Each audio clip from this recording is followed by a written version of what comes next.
Good day, everybody. Thank you so much for joining us. We've got another wonderful script reading to be performing for you today. This is Norm Foster's beautiful play called The Ladies Foursome. Norm Foster is considered one of Canada's most prolifically published playwrights, and he does some really awesome work. And this was a script that we were exposed to a couple years ago. We saw just Act 1 of it during Act Fest in Verdun. And we were left on the edge of our seats. We didn't get to see Act 2. So I was very excited to get my hands on a copy of this script.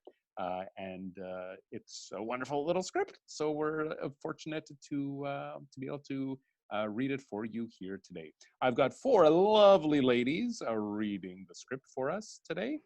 We've got Ms. Deborah Galsky reading for Dory. We've got Sylvie Harvey reading the part of Tate. We've got Jen Taplin reading the role of Margot. And we have Sherry Pierce reading the role of Connie Sajak. Wave, Connie. Hey, there she goes. You can hear me, but we can hear her. We now present to you Norm Foster's brilliant play, The Ladies Foursome. Time, a summer morning. Setting, a golf course. The set consists of tee blocks with a bench. The golfers can tee off in different directions each time, or they can tee off in the direction of the audience. They use imaginary trees and balls. Before each shot, they will mime putting the tee in the ground and placing the ball on the tee. After the shot, they will pick up the imaginary tee. Throughout the action, Tate drinks from a thermos. Act 1, the first tee. Margot and Tate enter with the golf clubs on pull carts. Margot is obviously hungover. She carries an unopened can of beer. Tate is a little perkier. She wears a pretty golf outfit. Tate starts doing stretches. Margot looks at her for a moment. Shit. What's wrong? What is it that you're doing there? What is that? I'm stretching. You're supposed to get loose before you play. You should do it too. Way ahead of you. Margot, it's 8:30 in the morning. Time? What is time? Time is just a way of letting us know what time it is. Fine. I'm not your keeper. Do what you want. I thank you for your blessing. Do you want one? No thanks. I've got my smoothie. Well, I need something a little stronger. A little eye-opener. What happened to Connie? I thought she was right behind us. She stopped to talk to the cart kid. The cart kid? The kid who brings the carts around? Right. The cart kid. Why is she talking to him? We're not getting carts. I don't think she's talking to him about carts. Oh no? Really? Is there anybody she won't flirt with? Oh, Tate, let her go. It makes her feel good. Makes her feel desirable. Well, I think it's embarrassing. A woman her age. She's my age. Exactly. And where the heck is Dory? Our tea time is 8:40. I don't like people who are late. It's like they think their time is more valuable than mine. She's not late. She's got 9 minutes yet. And why are you being so judgmental this morning? What do you mean judgmental? My drinking, Connie's flirting, Dory's almost lateness. I don't know. I guess the funeral yesterday has me reevaluating things. What things? My life. Our lives. You've got a great life. All right. Your lives. I mean, didn't Catherine's death make you think? Sure it did. And what did it make you think about? Did it make you think about not taking life for granted? About living each day to its fullest? Catherine was struck by lightning while sitting at the top of a Ferris wheel. It made me think I should stay away from carnivals. Well, it made me think about a lot more than that. It made me think that I haven't made enough of this life I've been given, that I've frittered it away. Frittered? Frittered. Like a donut? That kind of frittered? You know what I mean. I've squandered my life. It's been a life misspent. Well, what are you talking about? You've made a wonderful life for yourself. You've got a good man, 2 beautiful children. I've got 3 children. I said beautiful. I'm kidding. I'm just trying to lighten the mood here. That's not funny. I'm sorry. That is not in the least bit funny, Margot. I'm sorry, Tate. You're too young to have frittered away your life yet. Don't look back on a frittered away life until you're in your 60s. Which one is it? Which one is what? The child that isn't beautiful. It's Nigel, isn't it? It is Nigel. It's not Nigel. We tried to have that lazy eye corrected. My God, he wore an eye patch until he was 2. It was like breastfeeding Rooster Cogburn. Tate, I was joking. Nigel is beautiful. They're all beautiful. Do you mean that? Yes. You really mean that? Yes. The lazy eye is adorable.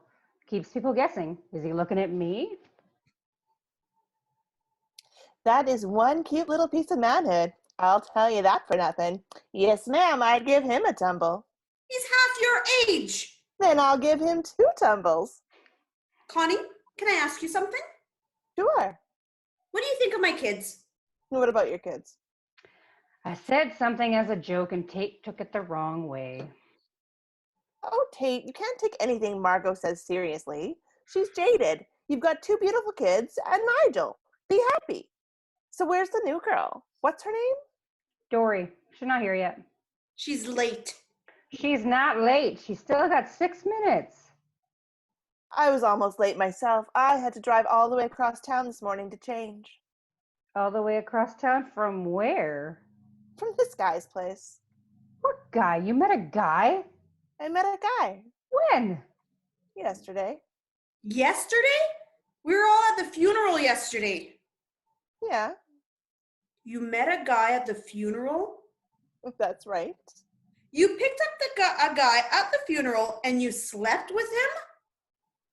Gee, Tate, could that have sounded any more judgmental? She's very judgmental this morning. I'll say she is. So you picked up a guy at the funeral and you slept with him? Yeah, but there was stuff in between. We didn't just go straight from the gravesite to his kitchen table. What stuff in between? Well, driving, and we got some Chinese food. No, was that after?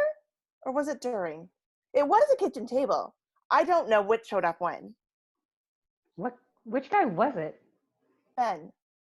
Ben? Yeah, Ben Potter? Catherine's brother? right, yes. You slept with the deceased's brother? Well, he looked like he could use some cheering up. It was a funeral. We all needed cheering up. Well, I couldn't sleep with everybody. Be sensible. Wow, Connie, that's pretty fast work. No, not really. Ben and I have always been attracted to each other. We both knew that. And then when we saw each other yesterday, you know. Grief and a mutual sense of loss drove you into each other's arms? I was going to say we got horny, but let's go with yours. Connie, don't you ever worry about getting a reputation? Oh, sweetie, at my age, I don't worry about getting a reputation. I worry about keeping it. But what about your public image? Tate, come on. I see the news on television. A woman can't win in that job anyway. People think I'm either there because I'm eye candy or because I'm a bitch. And which one are you? I'm neither. I'm there because I'm good at what I do. The fact that I'm eye candy too is just gravy. Woohoo! Up top. Good morning. Oh, Oh, there she is. hi, Dory. Hi. Boy, I just made it. I was leaving the hotel when my husband called. He put the kids on and I had to talk to all of them. How many kids have you got? 6. 6? Wow. Catholic? Careless. But I'm here now, rental clubs and all. I don't know how good I'll be without my own golf clubs and shoes. I hope I don't hold you up. You'll be fine. Do you golf much? Not as much as I'd like to. Summer is our busy time. We own a lodge up on Arrowhead Lake. That and the kids really keep us hopping. Do you live up there year round? Yep, we love it up there. I guess we're country folk at heart, little country mice. We sit out on the porch at night and look up at those stars, hear nothing but the breeze in the treetops, and we wonder how anyone could live anywhere else. I prefer the city. I need that ambient noise outside. Makes me feel like I'm part of something. Yeah, a crime scene. Listen, thanks for inviting me today. I think it's lovely that you decided to play a round of golf in honor of Kathy. She would have liked that. You all played together once a week together, right? Weather permitting, we've done it for the last 14 years. I think that's wonderful. You called her Kathy? Uh-huh. I thought you didn't like Kathy. He hated Kathy. Well, that's what I called her. I called her that the whole time I knew her. How long was that? Well, she started coming up to the lodge 12 years ago. She spent 2 weeks up there every summer, relaxing, taking photographs. She told us she went up to a lodge every summer. Didn't tell us much about it, though. Oh, okay. That group ahead of us is out of range. Who wants to go first? Let our guest go first. Is that okay with you? Sure. This is going to be fun. We'll get to spend a few hours together. I'll get to know you gals better. I mean, I've heard so much about you from Kathy over the years, and now here you are in the flesh. Okay, here we go. She tees her ball and lines up the shot. Then she steps back and lines up the shot some more. Kathy and I golf together once in a while. I don't know if she told you that. We played it once or twice when she'd visit. She was always asking me for help on her putting. She wasn't a very good putter, not to speak ill of the dead. She steps up to her ball, then steps back from the ball again. I think it was because she had trouble lining up her putts. One eye was out of sync with the other, but not a lazy eye. God, no, not that gross. Okay, this is it. She steps up, then steps back again. Oh, wait. Because we're playing this round for Kathy, maybe someone should say something first. Say what? Some words. You mean like, hit the damn ball? Those words? No, I mean words about Kathy. Shouldn't one of us say something? Tate? No, I'm not very good at that. I don't know any prayers. I'm afraid if I start to pray, I might be the second lightning casualty. Well, it doesn't have to be a prayer, just some nice words. All right then, I'll say something. Let's see. Kathy. Should we bow our heads? You said it wasn't a prayer. It's not a prayer, right? No. So we don't bow our heads? Well, I suppose you don't need to. What about hats? Do we take off our hats? You're wearing a visor. Well, a visor's a hat. A visor's a visor. So should I leave it on? Dory, should I leave it on? I'm not sure. If you're going to say religious words, I should probably take it off. Are you going to say religious words? I'm not sure what words I'm going to say. Ah, hell, I'll say the words. Catherine, you went to the fair and now you're dead. So now we're golfing with Dory instead. Cheers. What? I want to play golf. That wasn't very respectful. Never mind. Dory, hit the ball. Nice one. Thank you. You could have said something with more feeling. I'm all out of feeling. Connie, you're next. What do you mean you're out of feeling? Look, we cried all day yesterday, right? Well, not all day. All right, some of us cried, some of us moaned. Well, now it's time to celebrate Catherine's life, not cry about it.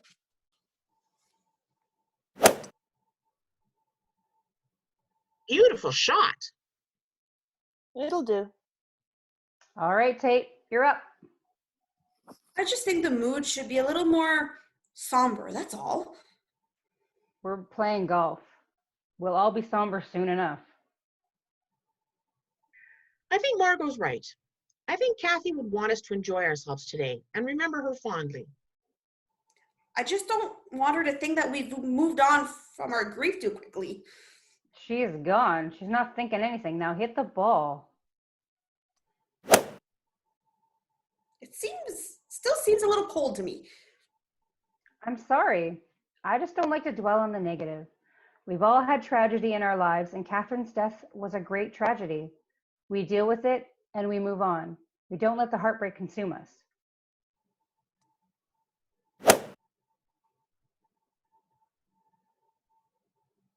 Shit. Now that was real heartbreaking, that was. But that's okay, Margot. Don't dwell on it. Just deal with it and move on. Okay, we're off. Let the games begin. 6 kids. God, even I say no once in a while.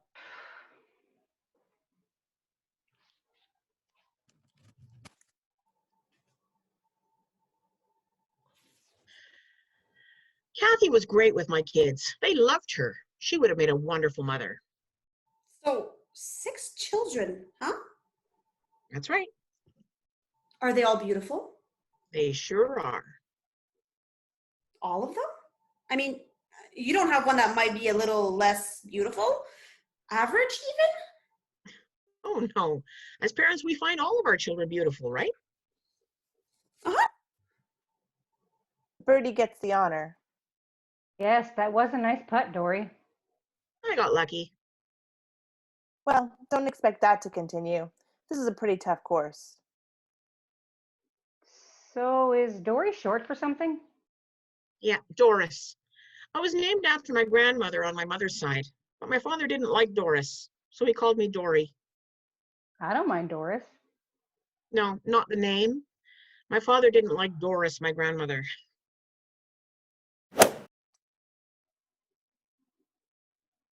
Wow, another nice shot. Beautiful. Thanks. How long have you been a golfer? Quite a while. My father taught me how to play. We used to hit balls in the field behind our house. What about you? I started when Connie and Catherine asked me to join them for a game 14 years ago. And you liked it right away? I hated it. I still hate it. But where else can you drink it early in the morning and have people think it's normal? What about you, Tate? How did you get started? I started because of my husband.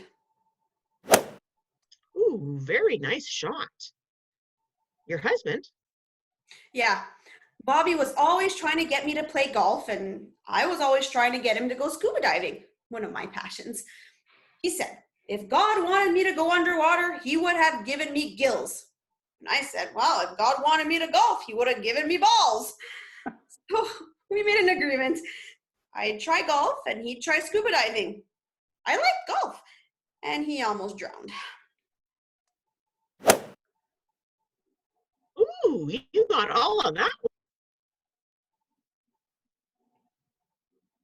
You didn't ask me how long I've been playing.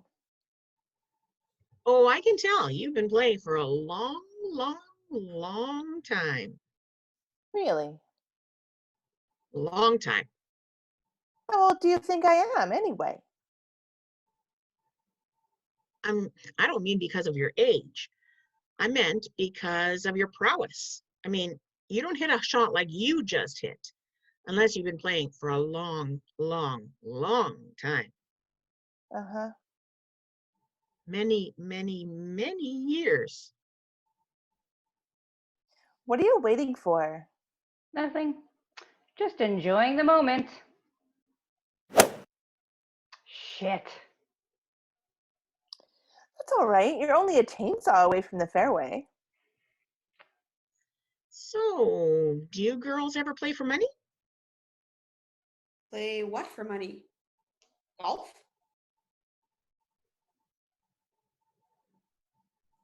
No, this is just a friendly game. Oh, okay. Why? Do you want to play for money? Oh, no, no. It's just that sometimes it makes it more interesting. No, we're here to golf in the name of Kathy. A wager would sully that. No, wait. You would want to play for money? I mean, someone who wants to play for money usually thinks they can win. Do you think you can win? Well, What Connie means is, do you think you can beat her? No, that's not what I mean. But is that what you think? well, What's the score after one hole? You're up by 1 stroke. Dory's up by 1 stroke.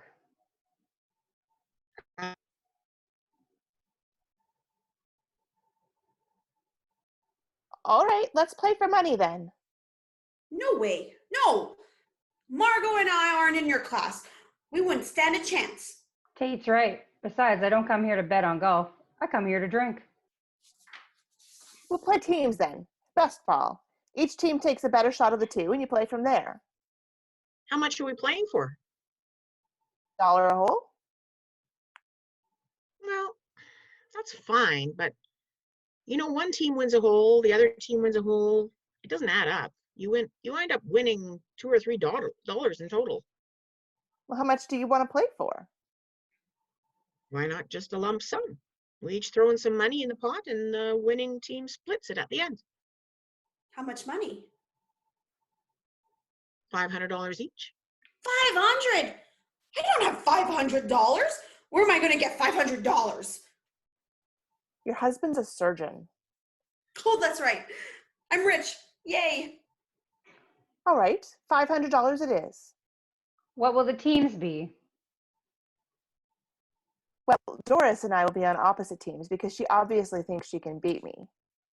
No, I didn't say that. I don't even have my own clubs. Right, the rental clubs. Well, that does put you at a disadvantage. I'll play with Connie. No, I'll play with Connie. I called it first. We don't call. There's no calling. What is this, high school? Ladies, did it ever occur to you that a display like this might hurt our guests' feelings? Oh, you're right. I'm sorry, Dory. That was thoughtless. I'm sorry too. No, it's fine. I mean, sure, she doesn't play very much, and she hasn't got her own clubs, and she was taught by her father in some farmer's field in Saskatchewan. Arizona. Pardon me? Arizona? That's where I grew up. That's where my father taught me how to play. Of course, he didn't have much time for lessons. He was on the road most of the year. Oh, what did he do?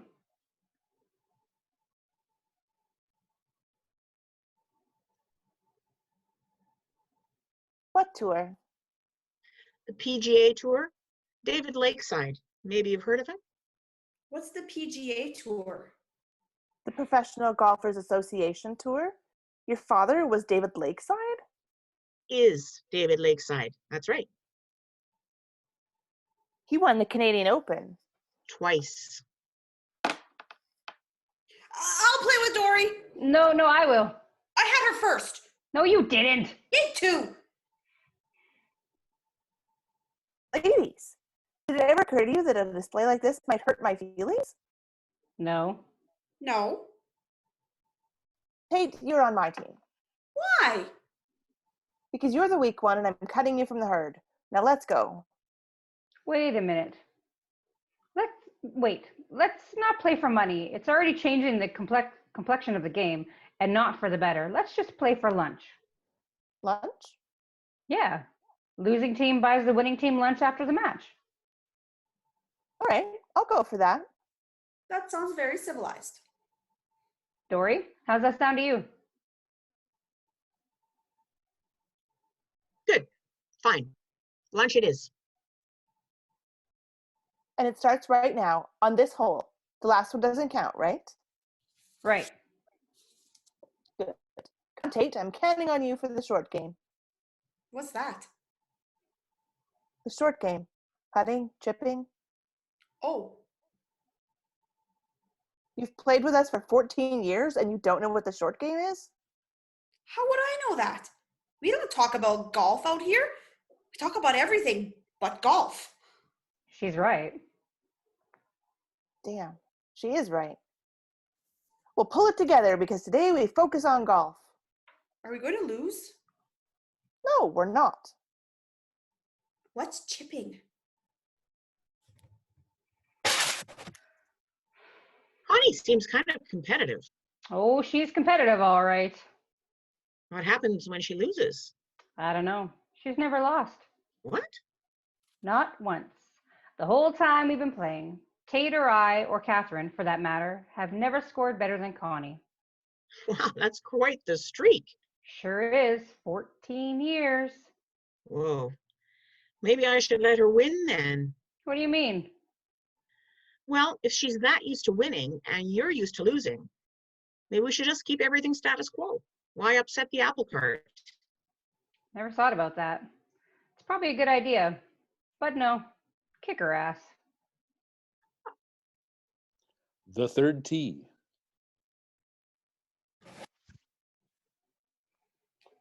It's just that some parents can look at their children and objectively say, this one isn't quite as adorable as this one, or this one's got that thing that makes him funny looking. What thing? Anything. A mole, a crooked nose, anything at all. Nope. I see the beauty in each of my children. It might not be on the surface, but it's there. Aha! Aha, what? So you do have one of those. One of those what? One of those children that has a thing that makes him... Makes him what? Homely? Homely?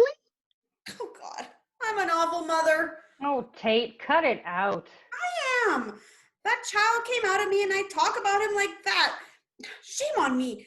I should wash my uterus out with soap. Your mouth. You should wash your mouth out with soap. What did I say? Your uterus? Oh, my God. Must have been Freudian. I don't understand. Tate has a son named Nigel and he's got a lazy eye. Oh. Listen, the kid's name is Nigel. I think the lazy eye is the least of his worries. It was Bobby's grandfather's name. Doris, you're away again. No, that group ahead of us is still in range. You think you can hit the ball that far? I might. And while we're on the subject of names, isn't Bobby a little weird for a grown man? What do you mean? Bobby. He's a surgeon. He should call himself Robert. It's more dignified. He's a vascular surgeon? He's very particular about that. Oh, sure, he's particular about that name, but he's okay with Bobby? What's wrong with Bobby? It's not grown up. Bobby, we're replacing a heart valve here. Can you put down your Lego? Doris, hit the ball. They're way out of your range. Well, I like Bobby. It's carefree. It's not stuffy. Immature. It's not immature. And it doesn't have distinction. I mean, can you think of one famous man named Bobby? Huh? One? No. I rest my case. Oh my God! You should have waited. Oh my God, did I hit him? You sure did. You should have yelled 4. I should have, shouldn't I? 4! It's a little late now. Saying it now is just mocking the poor bugger. Oh my God. Don't worry about it. Don't worry about it. Look! It's okay. He's back on his feet again. Wait, no, he's down again. Oh, there we go. He's up. Walk it off! He's fine. You're next, Connie. I think I'll wait. Well, now that we've got a few minutes until the paramedics arrive, tell me this, Dory. How did you wind up going from Arizona to an isolated place like Arrowhead Lake? Oh, I don't know. Love, I guess. Following my husband's dream. Do you really think he's all right? Yeah, they've dragged his lifeless carcass back onto the cart. You didn't have dreams of your own? Pardon me? You said you were following your husband's dream. You didn't have any dreams of your own? Oh, at one time I did. And you, what, put them on hold for your husband? Well, kind of, I guess. They weren't big dreams anyway. It didn't matter. Any dream should matter, big or small. No, it was fine. It was the right thing to do. But I want to find out more about you three. You own a construction company, Margot? How'd you know that? Kathy told me. We talked about you three a lot. Oh, yeah. I took over the company when my father died. I didn't plan on making it my life's work, but I had a knack for it, so I guess, so here I am. But I love it. It's very challenging, and I get to tell men what to do. I love doing that too. Oh, you mean in the workplace? How old were you when you took over? 25. Wow, that's young. How did the men feel about having a 25-year-old woman for a boss? They didn't care for it at first until they saw that I knew what I was doing. Did your father teach you the business? Yep, I used to go work with him all the time when I was a little girl. It was the only way I got to see him. The business took up most of his time. And it doesn't take up most of yours? Connie, they're out of range now. The business doesn't take up most of your time? That's kind of a sensitive area, Doris. Oh, sorry. No, that's okay. Yes, it takes up most of my time. It takes up all of my time. It cost me a husband and a daughter. I didn't have enough time to make my marriage work, and I didn't spend enough time with my daughter, so I lost them both. And as a result, in the words of Mr. Bojangles, I drinks a bit. But I've got a thriving business, and that's the main thing, right? That's what I worked hard for all these years. Well, that was a shameless outpouring of self-pity. Shut up. Hey, I didn't ask the question. Dottie did. Good one, Connie. Yes. How old is your daughter? 25. Where is she? She lives here. She was just called to the bar. Oh, a lawyer. Impressive. Was it a nice ceremony? I hear it was. Yes. Good girl. And Uh-huh. yeah, me too. Well, along with running the lodge. How old are your children? 16, 14, and 13. Whew, 3 teenagers.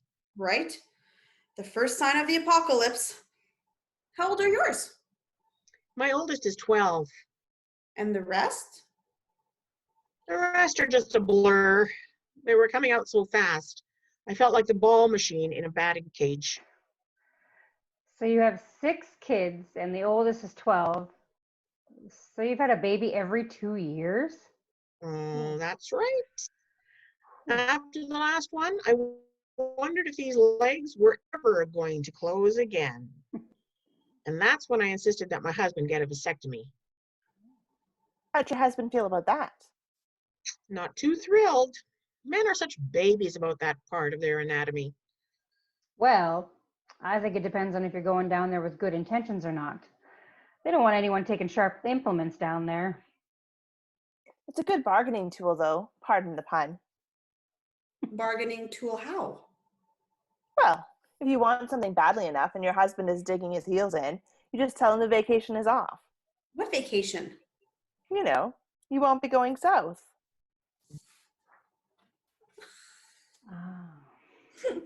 Oh, no, I would never do that. That's using sex as leverage. That's an awful thing to do. Dory's right. That cheapens a woman, Connie. It wouldn't work for me anyway. Shit. Okay, here we go.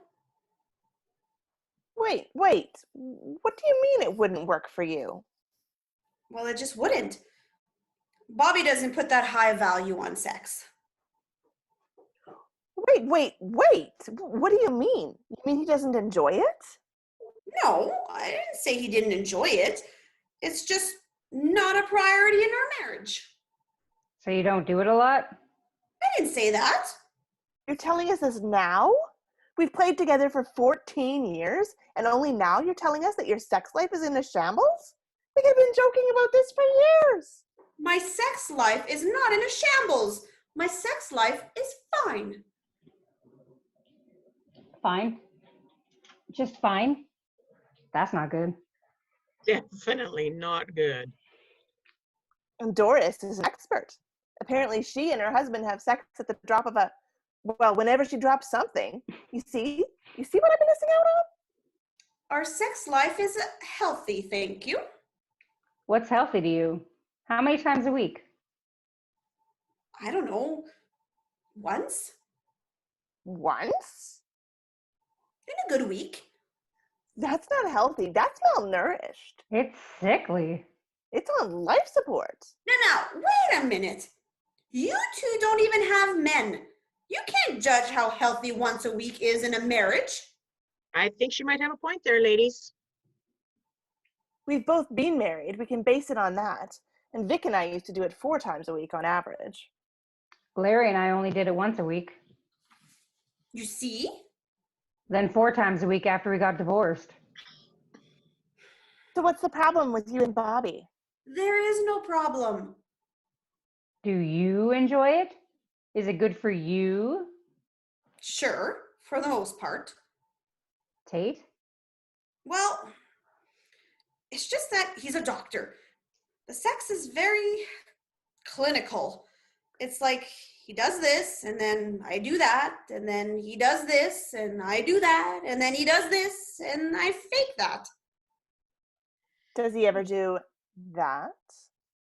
That? Oh, yeah, he does that sometimes. In fact, when he does that, I don't have to fake that.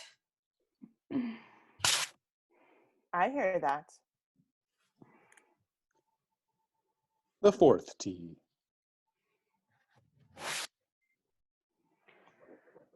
Sorry about that, Margot. Don't worry about it. It was a tough putt. And it puts us up by 1 stroke. Okay, this is a par 5, Doris, and there's water at about 190 yards.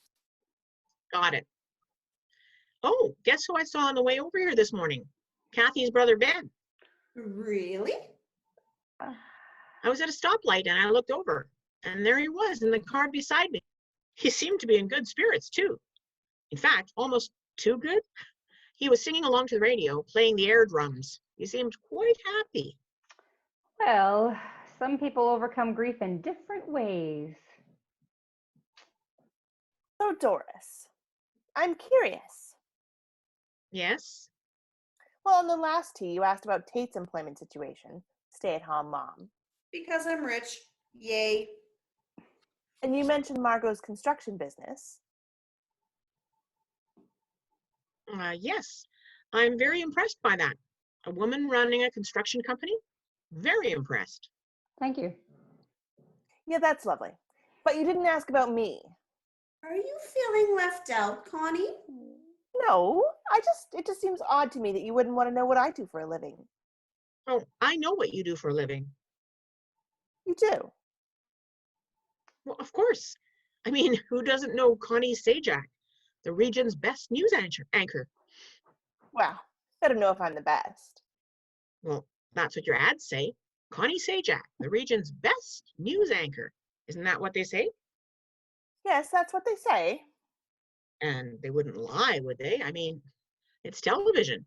They wouldn't say you're the best if you weren't, right? Well, But who determines who's the best? That's what I wonder. Is it a competition? Is it voted on? If it is, well, congratulations, Missy. That's a big honor. thank you. Okay, quiet everybody. Connie's teeing off. Connie Sajak, the region's best news anchor.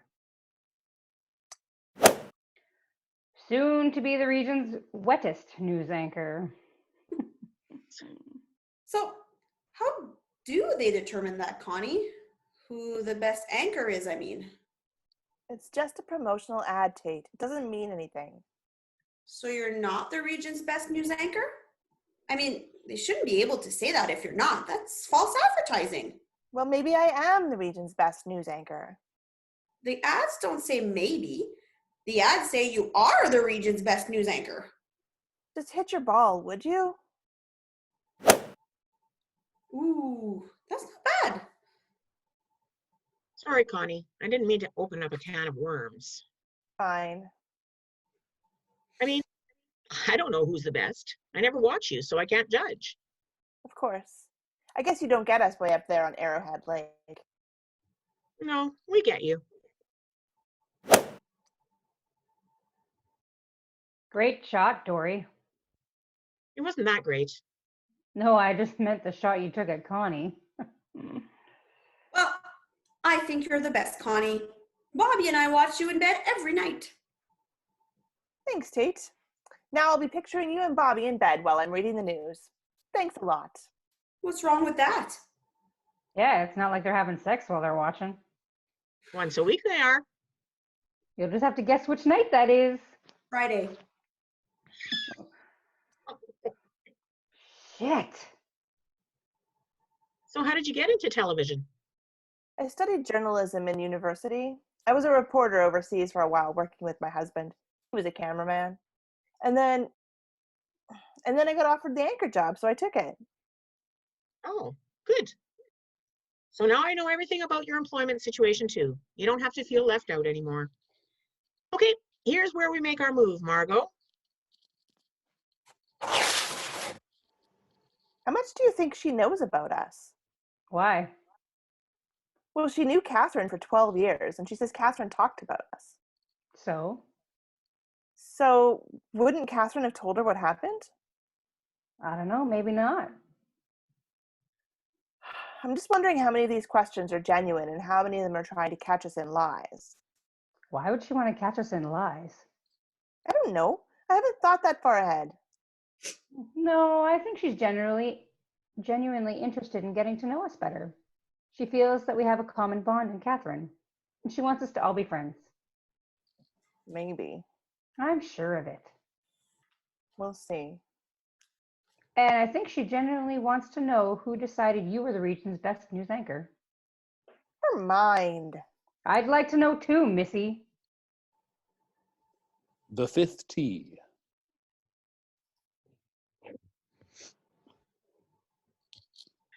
So finally, last year, my husband and I decided we should sit down with oldest girls and talk about the facts of life. Oh, and how did that go? Doris, you're up. Yes, way to go, Dory. You've got us all even again. It wasn't just me, Margot. You hit a great second shot. But you hit that gorgeous approach shot. And then you got us close with that chip. And your putt was a thing of beauty. Would the two of you like some alone time? All right, a little par 3. Let's put it on the dance floor. There we go. I wonder why Catherine never told us about you, Dory. I mean, she went up to your lodge every year. You played golf with her. I'm surprised she never mentioned you. Well, Kathy struck me as kind of a private person. Maybe she wanted to keep those trips to herself. But we were her best friends. Why would she want to keep it from us? Shit, I guess we'll be using your shot, Dory. Maybe she was rendezvousing with a man up there. Is that it, Doris? Was Catherine stupping a guy on these trips? Geez, Connie. What? Stooping? What's wrong with stupping? It's tasteless. You're such a prude. I'm not a prude. I just think the act of lovemaking should be referred to with more reverence. It's a very personal encounter, the most intimate interaction two people can have together, and I think it should be giving the respect it's due. Fine. So, Doris, was Catherine playing hide the knackwurst with some guy? Well, I don't think it's any of our business what Catherine was doing up there. If she wanted to keep it a secret, she must have had a good reason. Or maybe there was no reason. Maybe there was nothing to tell. She went up to Arrowhead Lake for a couple of weeks each summer. That was it. Nothing more. Maybe. that's my partner. She was kind of quiet anyway, right?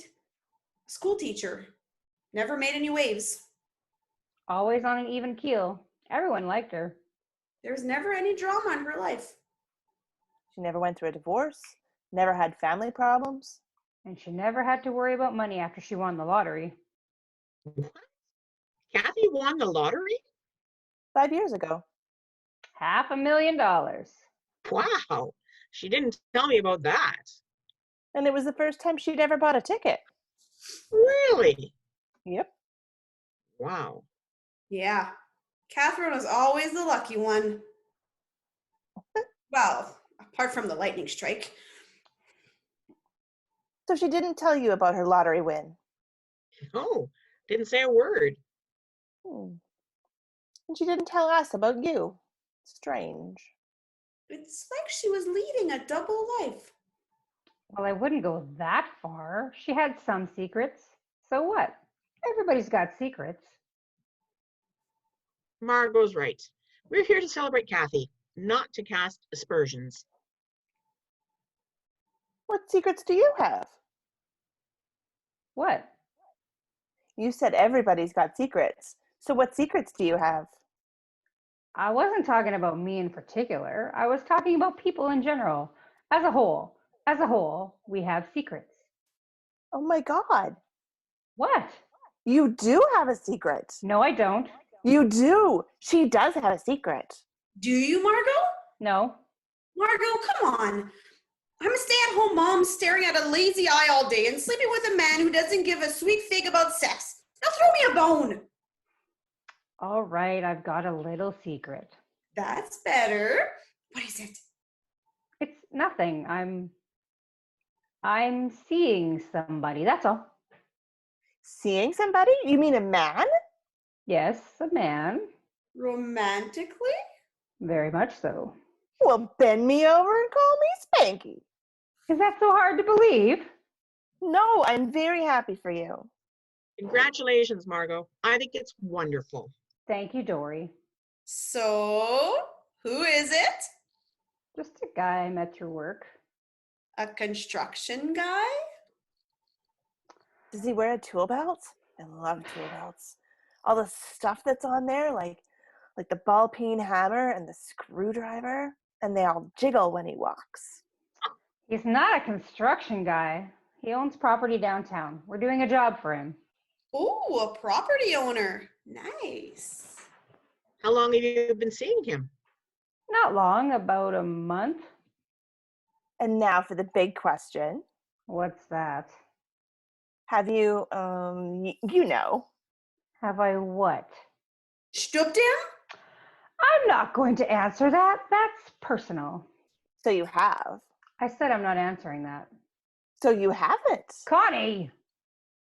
She does have a glow on. Do you see that glow? That could be the 3 beers. That's okay, Margot. You can keep that information to yourself. I will. I'll keep it entirely to myself. It's nobody's business but my own that I'm having the best sex I've ever had in my entire freaking life. I wonder when I'm going to have the best sex of my entire friggin' life. Maybe you already are. Shit. The sixth tee.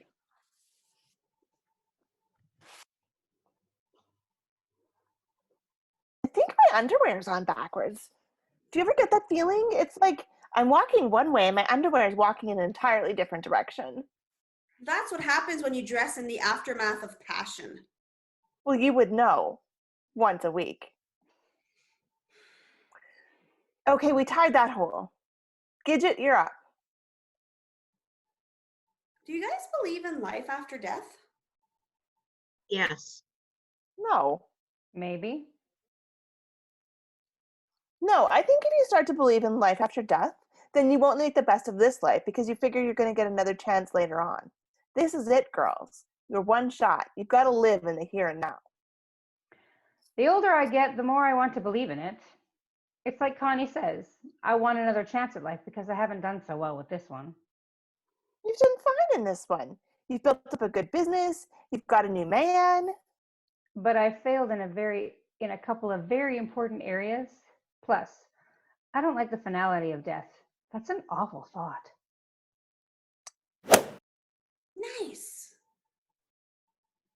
Don't worry, Margot. You'll be fine. The Bible says when we die, our body returns to dust and our spirit returns to God in a conscious state awaiting judgment. Then all of the dead, good and bad, are made immortal. after which they will either enter heaven, or if they have sinned, will suffer eternal damnation and burn forever in the fires of hell. Why is she looking at me? I'm just asking because of Catherine. It's not fair that her life was cut short like that. I hope she's enjoying a new life somewhere else. There, that's better. Don't worry, Tate.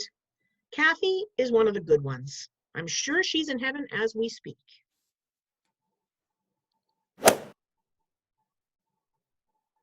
Are you a believer, Doris? In God? Yes, I am. Well, I've seen enough over the years to make me a doubter. If there's a God, he or she has dropped the ball more than just a few times. You see, that's a common misconception. God isn't here to save us when we're in danger, or to cure our disease, or to lift us up out of poverty or despair. No, God is here as a teacher, a guide. If you believe in him, you will follow his teachings, and you will lift yourself up. It's that simple. You think God is a man? I think God is man and woman. God is all of us. Well, if there's a God, he's a man. What makes you say that? Well, the Bible said that God rested on the seventh day. A woman wouldn't rest on the seventh day. No, she'd say, I'm going to organize that closet. Well, I hope you're right, Dory. I hope Catherine is looking down on us from heaven right now, with God on one side of her and Gregory Peck on the other. Catherine always had a thing for Gregory Peck. Catherine, if you're up there, or Greg, please guide Tate's ball to the center of the fairway.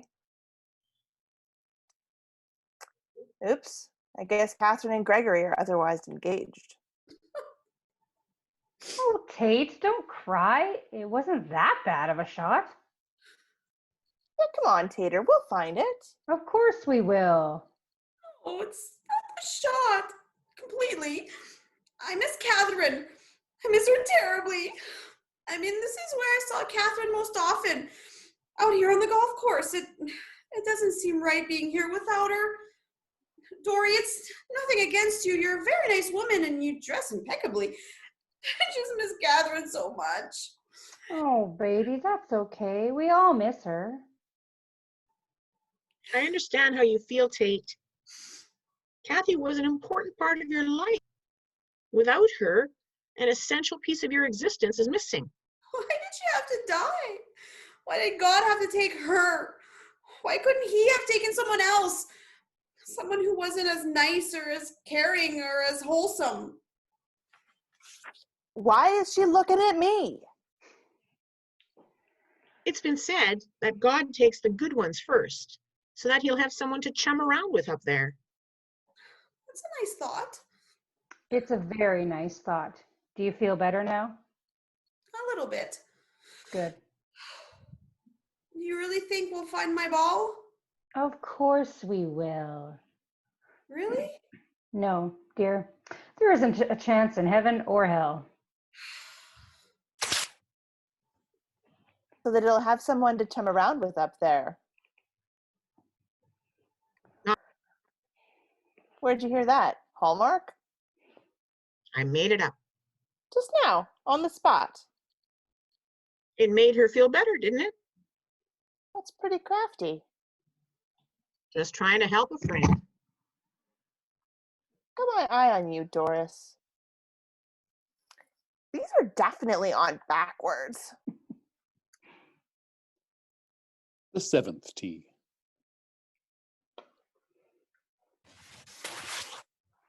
Oh, I'm sorry about that, Margot. That was a bad hole. Hey, I wasn't much help. So that puts Tate and me up by 2 strokes. The universe is unfolding as it should. Don't get too cocky. There's a long way to go yet. So, you grew up in Arizona, Dory? Mm-hmm. So, you're an American. That's right. And you wound up in Arrowhead Lake. Well, I fell in love with a Canadian. Yeah, me too. You live in Canada? Wow, that certainly increased my chances. And what were the dreams you abandoned? What do you mean? Well, you said you put your dreams on hold to follow your husband's dream. So, what were your dreams? Oh, nothing really. It was silly. If it's a dream, it's not silly. No dream is silly. Well, it was nothing. I wanted to be a singer. Really? That'll play. A singer?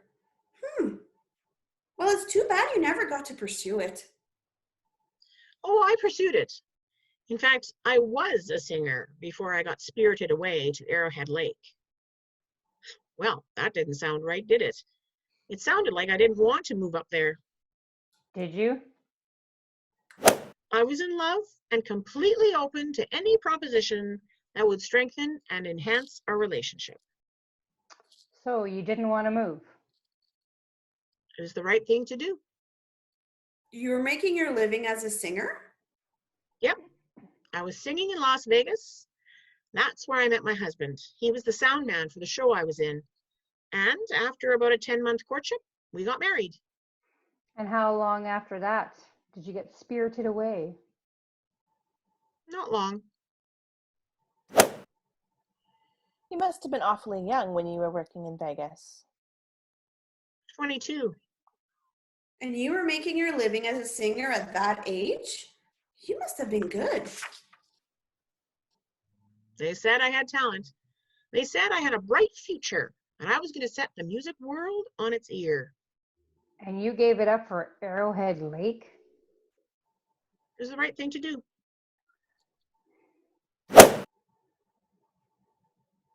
Well, you beat the piss out of that one. I don't think I've ever seen a golf ball split in two like that. Who's up? Margot, you're up. Let's go.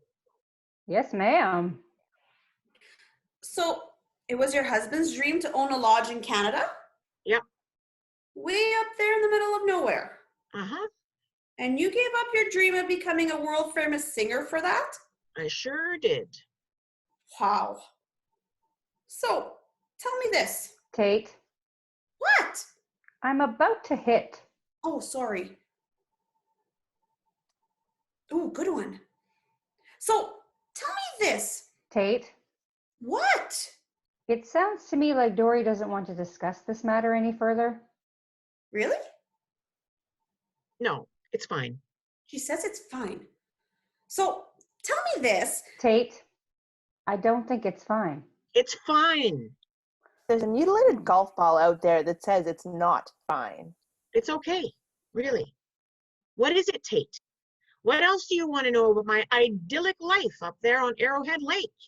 Up there in the Canadian wilderness where men are men and women can smell them at 50 paces, where I welcome our guests each summer with an inviting smile and 6 whiny children tugging on every free appendage like suckling piglets on a sow's teat, where in the comforting heat of an August afternoon we swim in the calm waters of a secluded lake, followed by 15 terrifying minutes of ripping leeches off our skin like they were stay-fast Band-Aids. And then there's the black flies, big enough to carry off young children. Although try as I might, I can't coax them into carrying mine off for an afternoon so that I can catch 40 winks and a margarita. And then comes the winter. Oh, the Canadian winter, where I discover the pleasures of snowmobiling while wearing a flattering fleece-lined Thermoflex insulated suit that keeps me warm for a good 5 minutes before frostbite sets in. And I couldn't feel my ass even if George Clooney himself was straddling it. So tell me, Tate, what enlightening nugget of information can I impart on you about my tranquil existence up in God's country?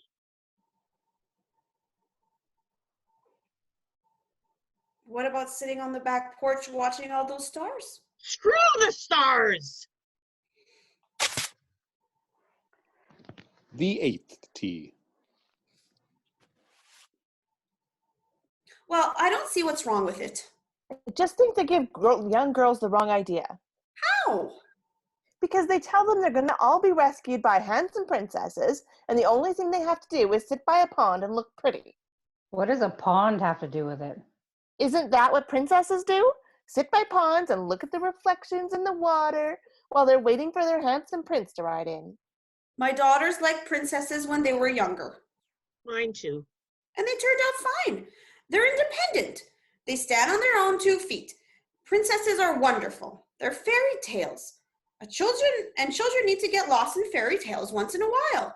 It doesn't mean they have to emulate them when they grow up. But when they're young, what's so wrong with it? But look at these women. They fall for the first guy who comes along, they dump their friends, and off they go to live in a castle where they're waited on hand and foot by a couple of bluebirds and a squirrel. Sounds good to me. Look, I grew up watching those classic princesses. Snow White, Cinderella, Sleeping Beauty. And they didn't have an adverse effect on me. I wouldn't expect a man to be my protector, to put a roof over my head and earn a living for us while I sit at home and raise the children with no thought for a career of my own. Oh my God, those princesses are bitches! I just don't think they're good role models for young girls. That's my opinion. Actually, Connie, in this matter, you don't get to have an opinion. What? It's true. You can't know what it's like to raise a child.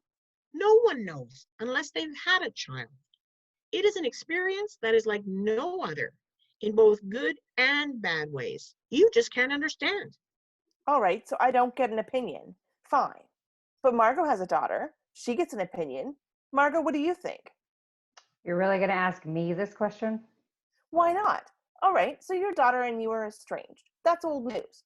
But you must remember what it was like when she was young. I remember. Well? That's okay, Margot. Never mind. How can you be so insensitive? Insensitive how? How? Really? All right, who's up? Connie, you're up. Let's play golf.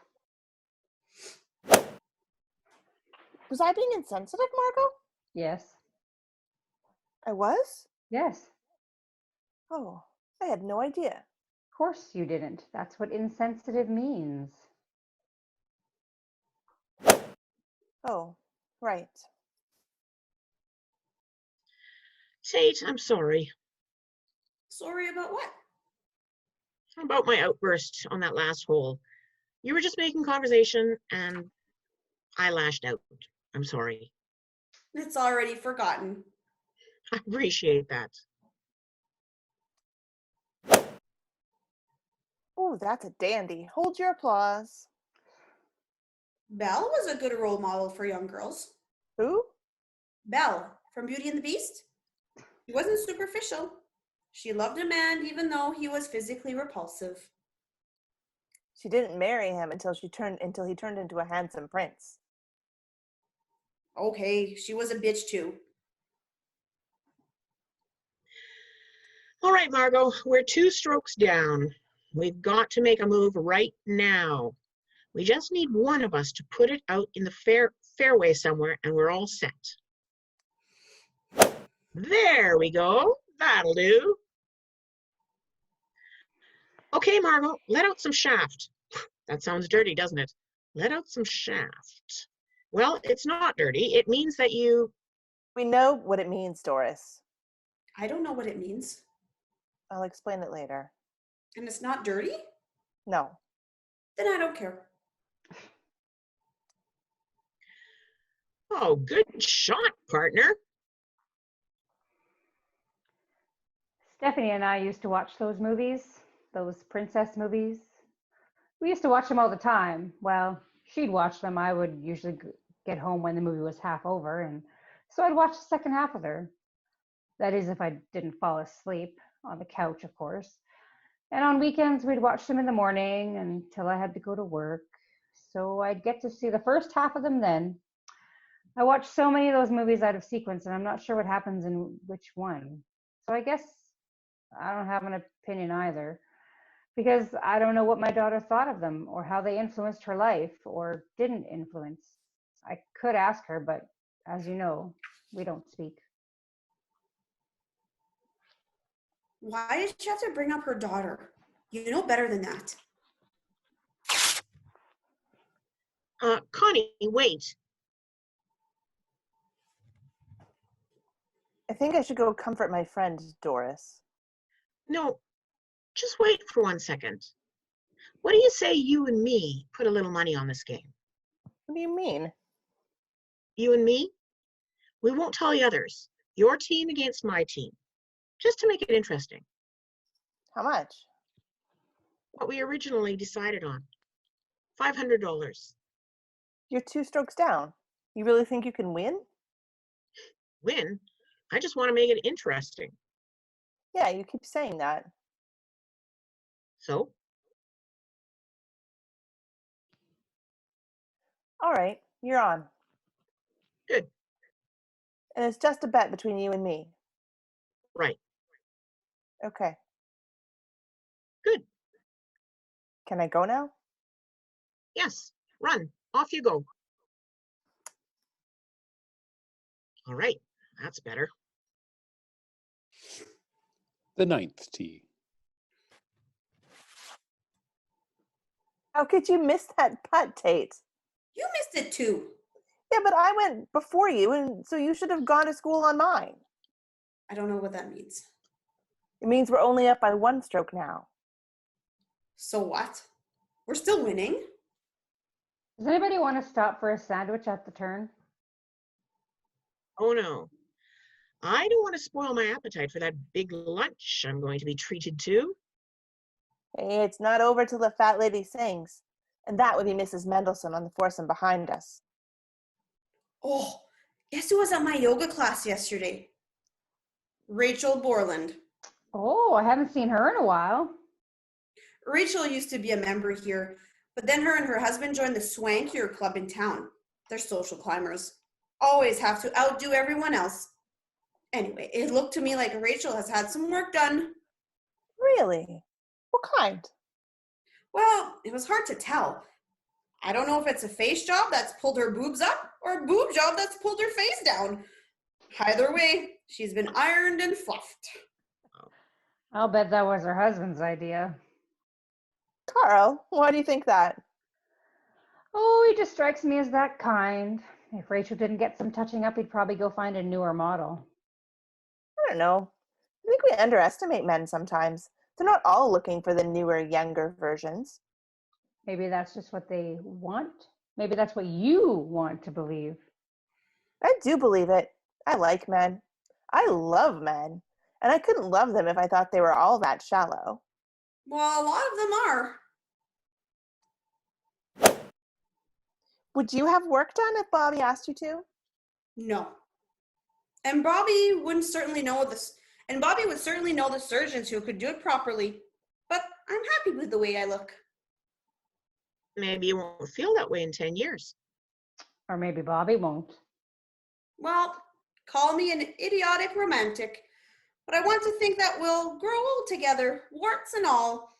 Love should cut through all the superficial crap, right? You're right. Thank you. You're an idiot romantic. What about you, Connie? Me? Well, I'm in a different situation. I'm on television. My looks are part of my job qualifications, whether I like it or not. Really? You think you have to be attractive to do your job? Oh, Tate, don't be so naive. Of course I have to be attractive. They don't put trolls on television unless they're male. For some reason, the viewing public accepts unattractive men on television, but they won't stand for a less than perfect female. It's not right, but I've accepted it. So does that mean you'd have work done if it meant keeping your job? No. If it means keeping my job, then they can go to hell. Besides, there's so many pretty and perky young newscasters out there right now that having work done wouldn't help me anyway. The dam's bursting and there's a whole flood of leggy blondes crashing down on me. Wow, that sure sucked. That sure did. I'd have work done. You. Sure. Why not me? Well, little country mouse and all. Why would you have work done? I want to look good. I want to stay young. Who doesn't want that? Just because I'm living in the outback like some fur trapper doesn't mean I don't want to look good. You really don't like it up there, do you? No, I love it. With the stars and the breeze and the bloody trees. I adore it. Have you got another beer? So that leaves you, Margot. What if your new beau asked you to have work done? Would you do it? Well, first of all, Garrett would never ask that of me. He's not that type. Ooh. And I don't plan on having any work done ever. I don't want to look in the mirror one day and see someone I don't recognize staring back at me. That would be unsettling. Nope, I'm driving this jalopy all the way home as it is. Garrett who? Garrett Ross. I know Garrett Ross. You do? Sure. I interviewed him last year when he bought the Cooper complex. Oh. You didn't mention that he knew you. I told him I would golf with you. He didn't say anything. Well, maybe he forgot. I mean, it was just a 2-minute interview. So you know him? Yes, very handsome. He is, isn't he? Very. Well, that's my guy. Good for you, Margot. Nice catch. Thank you. Yes, nice catch indeed. Tate, What? I've slept with him. Slept with who? Narrow it down for me. Garrett Ross, Margot's new man. I've slept with him. You have? Yes. You didn't tell me that. Well, I don't tell you about every man I sleep with. True. Who has that much time? So, when did this happen? After the interview last year, he asked me out to dinner, and then one thing led to another, and you know. You had dinner, and then you went back to his place for sex? No, we did it in my dressing room after the interview. What? Yes, You said one thing led to another. it did. It led to my dressing room. Oh my God. What am I going to do? Nothing. You're not going to do anything. But she's a friend. I've had sex with her man. Well, the chances of that happening were pretty good anyway. I've got to tell her, Tate. I can't live with this. No. Now you listen to me. This is the first man that Margot has been out with in years. And if this relationship goes sour, then she might never try again. So you are not going to blow this for her. Do you understand? But she's going to... I said, do you understand? I understand. Not a word. Good. You got pretty aggressive there. You like that? Yeah, a bit of a turn on, actually. The 10th tee.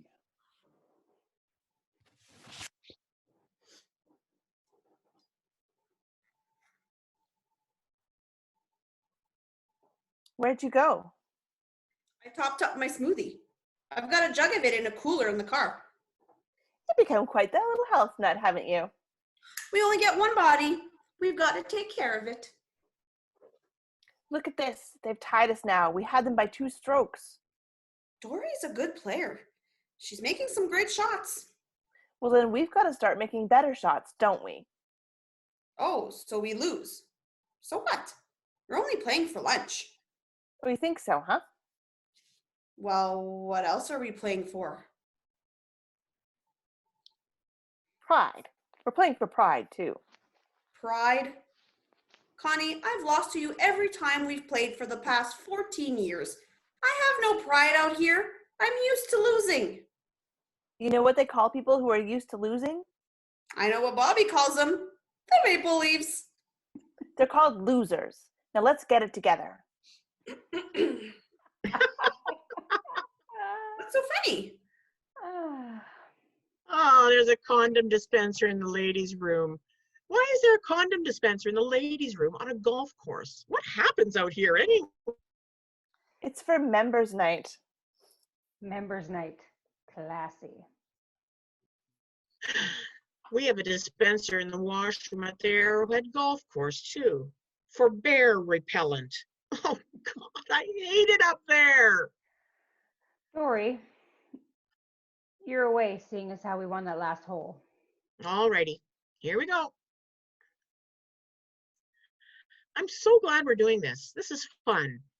Kathy said you were a fun group, and I really needed this. I have a question. What? Why was Catherine up on that Ferris wheel all by herself? What grown-up person rides a Ferris wheel alone? Maybe it was part of a school trip. Was she there with her class? No, it was a Saturday. School trips don't happen on weekends. Maybe she had some things on her mind and was up here thinking. No, Catherine wasn't that type. Wasn't what type? A deep thinker. She had life figured out. She didn't have a care in the world. Maybe she was lonely. I mean, she had no boyfriend, no love in her life. Maybe she was down about that. And why would that put her on a Ferris wheel by herself? Depressed people do unpredictable things. Catherine wasn't depressed. She was a rock, a very strong woman. I think she went up there to take photographs. She was into photography, right? What a better place to get a panoramic photographs. Maybe. I'm sure of it. Catherine was anything but unpredictable. In fact, you could set your watch by her. Ooh, right behind you, Doris. I disagree. I think Kathy was a deep thinker. When she visited the lodge, we talked about everything from politics to religion to philosophy. Philosophy? Yeah, I mean, I don't know a whole lot about it, but Kathy did. I found her to be a very deep thinker. She was a teacher, after all. She never talked to us about those things. Maybe because you wouldn't let her. What's that supposed to mean? Well, you called her a rock, didn't have a care in the world. Maybe she felt like she had to be that person and not who she really was. We knew her for over 15 years. How can we not know the real person after 15 years? People are full of surprises. Or maybe she just felt you three outshone her, so she hid her light under a bushel. Outshone her? Sure. You with your own construction company, Connie, a popular television personality, and you, Tate. Me, Tate? What? I don't have a quality that shines? You do. In fact, I think Kathy was intimidated by you most of all because you're so pretty. Pretty? That's it? My looks? And thank you, by the way, because it's something I really work on. Sometimes those 3 teenagers of mine just suck the damn life right out of me. Every wrinkle you see here has got their fingerprints on it. Ungrateful little hedgehogs. The thing is, maybe Kathy felt that her intellect wasn't as alluring as what you three had to offer, so she hid it. I mean, we all knew that kid in school who was really brainy but tried not to show it for fear of being an outcast. We're all grown up now, Dory. I doubt if that example applies to women our age. Or my age. Doris, you didn't know her as well as we did. I think Catherine was very secure in her own skin. She wasn't envious of my fame or Margot's success or Tate's looks. I agree. And I'll think it over. Well, maybe you're right. I know I'm right. Good. Let's play on. Do you think she's right? Do you think we held Catherine down? What, and made her hide her light under a bushel? No. We were her friends. She could be whoever she wanted around us. Well, she could, couldn't she? I guess. Of course she could. It's ridiculous to think she was intimidated by my fame. Right. Or my success. Absolutely. The 11th hole. It all happened quite innocently, actually. We were on a site looking at blueprints of this job we were doing for him, and he was standing beside me, and we were almost touching, and I could just feel the energy between us. It was palpable. And I guess he felt it too, because he asked me out right there. So we went dinner that night, and one thing led to another. You know how it is. No, we don't know. What? We have no idea how one thing leads to another, do we, Connie? No. Oh, please. Connie, you of all people would know that. I still can't believe Garrett didn't remember you. I can't believe it either. All right, enough talk about Garrett. My God, so you found a man. Get over yourself already. Connie, what's the score? Who's up? We're still tied. Doris is up. All right.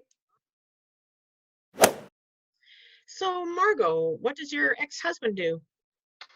He's the hotel manager at the Four Seasons. Oh, he's in the hospitality industry like me. Except he's in a fancy big city hotel, and I'm serving breakfast to Hawkeye and Chingachgook. Garrett says he almost bought that hotel last year. That would have been awkward. My ex-husband working for my current boyfriend. What could be more awkward than that? I can't think of a thing. I guess I should be thankful that we have indoor plumbing at least, or I'd be down by the river beating my kids on the rocks to get them clean. Don't you mean your clothes? Yeah. Do we still call them boyfriends at our age? What? Men, at our age, do we still refer to them as boyfriends? Oh, what else would we call them? I don't know. Partners? No. Partners is further along in the relationship. Partners cohabitate. Besides, partner sounds like you're in business together. It sounds cold. How about fella? Like, this is my fella. That's fine if you're Betty Davis. Too old-fashioned? Yes. Good shot, Connie. Dory, what would you call a boyfriend? My ticket out of there. Oh, dear. What about lover? Oh, no. Lover is too familiar. I had a woman introduce me to a man once. She said, "This is my lover." And immediately I started to picture them doing it. No, lover is not a name that you call the person. Lover is a name you call the person in private as a term of endearment. Or it's something you say to them in the throes of passion. And you don't want to introduce someone by a name that conjures up visions of lovemaking. True. I'd like you to meet, oh my God. Have you met, oh baby, you're good. Allow me to introduce, not yet, not yet. Please say hello to You're on My Hair. Ladies, I'd like you to meet, well, that was 2 scoops of good lovin'. Oh my God. I already said that one. Oh my God. What's wrong? You slept with him. What? Slept with who? Garrett. You slept with Garrett. With Garrett? Why would you say that? That was 2 scoops of good lovin'. That's what he said to me the first time we made love. He actually said that to you? Wow. You did, didn't you? Oh, come on. You did. Margot, I think you're jumping to conclusions. Really, Tate? And how many other men do you think would say that? Damn it, Connie. Well, I didn't know it was Garrett who said it. I just remembered I heard it from somebody. He said that to both of you? Wow. You slept with my boyfriend? Now, we haven't decided what to call him yet, remember? How could you do that, Connie? I didn't know you were going to start dating him. This happened a year ago. And it only happened once, I swear. Oh my God. And you knew about this? I just Did you found know out. about this? I just found out. And you kept it from me? It was 2 holes ago. So, my best friend slept with my boyfriend. Well, that's just great. How humiliating. I suppose you heard about it too? How in the hell would I hear about it? Up on Walton's Mountain. Connie's your best friend? What? You just said Connie was your best friend. So? I thought I was your best friend. I've known you the longest. I've known you for 20 years. You're godmother to one of my children. So what? So is Catherine. So is Connie. Yeah, right. To Nigel.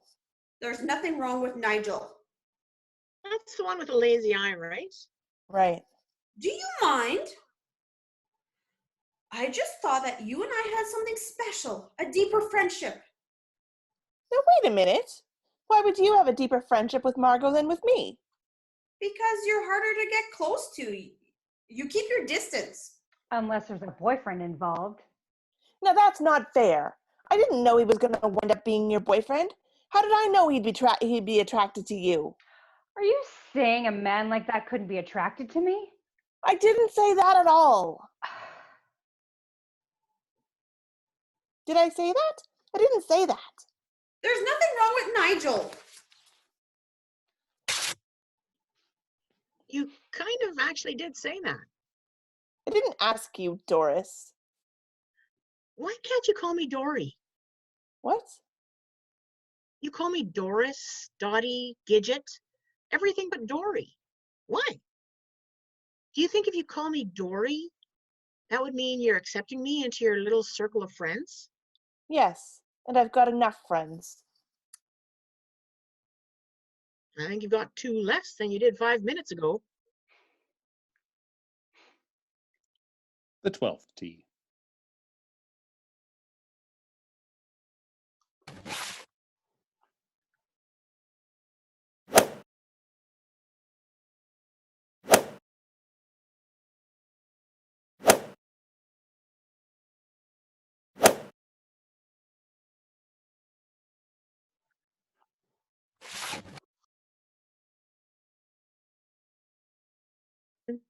The 13th tee.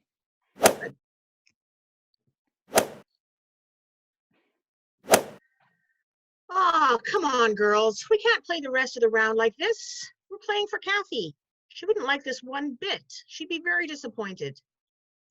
Nice shot. Really, come on. You girls have been friends forever. And I think it would be foolish to throw that away just because Connie can't keep it in her pants. You know what I mean. Tate, you seem like the sensible one of the group, which isn't saying much. So put a stop to this now before it goes too far. Oh, come on, you three. This is ridiculous. Margot, I'm sorry. That's better. Shut up, Doris. I'm sorry that I slept with Garrett. If I had to do it all over again, I wouldn't, of course. I know I've slept with a lot of men. Some would say too many. I'm not taking a poll. The problem is, I had the love of my life and I lost him. Vic was it for me. I knew we'd be together for the rest of our lives. We'd have a family, a home, a life that those princesses always wind up with. It was going to be perfect. I just knew it. I should have said, let's go home and get that life started right away, today. But we were still young and doing what we thought was important work as journalists, covering a war, being in the center of the action. We'd only been married for a year. There was plenty of time for the family and the home. But at that moment, being on the front line as journalists was what mattered the most. I didn't see the woman. She came out of a house behind me as I was doing a report. It was Vic who saw her and stopped filming and went to her. He didn't know she was a bomber because the device was under her coat. He just wanted her out of the shot. And that was how I lost the love of my life. To a stranger on a dirty street 6,000 miles from home. It's a sad story, right? Oh yeah, it's a doozy. But sad stories come out of war every day, and I didn't wallow in self-pity. At least not outwardly. No. My way of doing things was to have brief liaisons with men. Nothing with any depth. Some talk, some sex, and we move on. You know I'm never going to find another love of my life. That's impossible. The love of your life is just that, the love of your life. Singular. So now I just try and find moments with men because I love them too much to be without them, and I loved one too much to stay with any of them. And I'll probably keep doing it. No, I will keep doing it. But I'll make sure to stay away from your men from now on. Doris, what's your husband's name? Richard. I better jot that down. So are we good now? I just wish you hadn't slept with Garrett. Jeez, Connie. Well, I wish I hadn't slept with him either. Why? Was he no good? No, I mean because he's your guy. Oh, That's why. fine. No, he was great. He was? What? You said he was great. So? So he was good with you? He pleasured you? What's the right answer here, Margot? He was good or he was bad? What do you want to hear? Oh, that's enough. Stop it. You can't stand here and compare your lovemaking sessions with Garrett. That's vulgar. Tate and I don't want to hear that. Speak for yourself. Well, I'm sorry too. What are you sorry about? I don't know. I just didn't want you to be the only one looking like an idiot. You're a good friend. And so are you.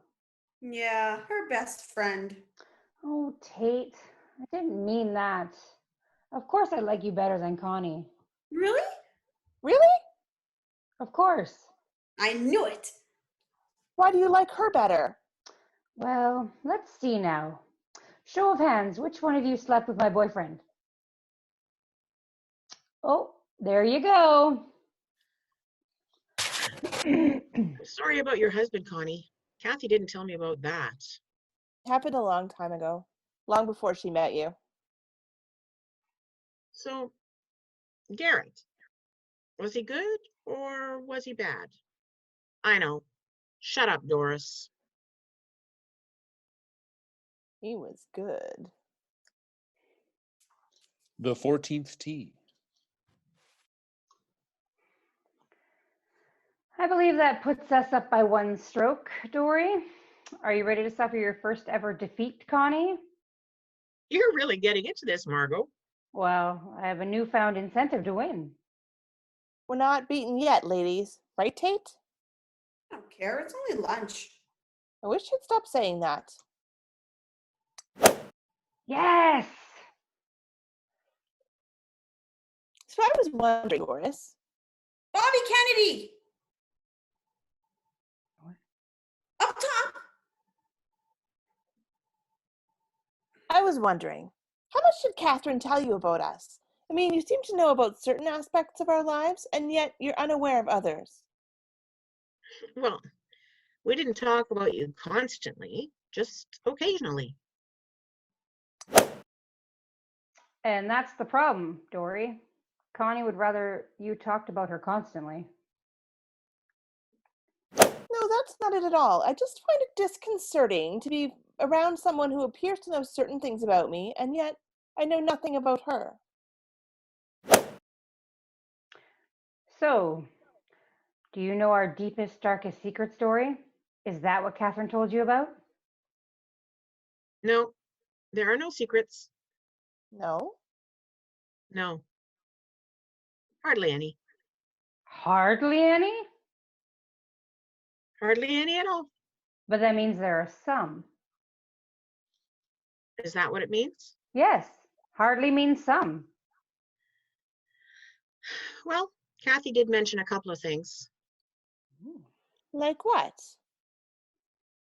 No, I'd feel uneasy telling you. Oh, come on. We won't get upset. We'll probably find these things amusing. Right? Sure. Absolutely. Well, she said that one of you is a man chaser.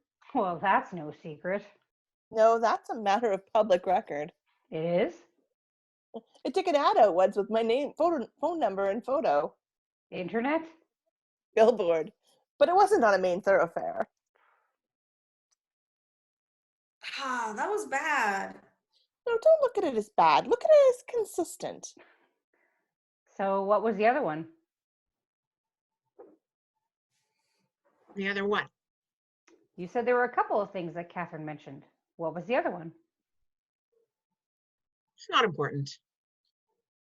It is now that you said it isn't. What is it?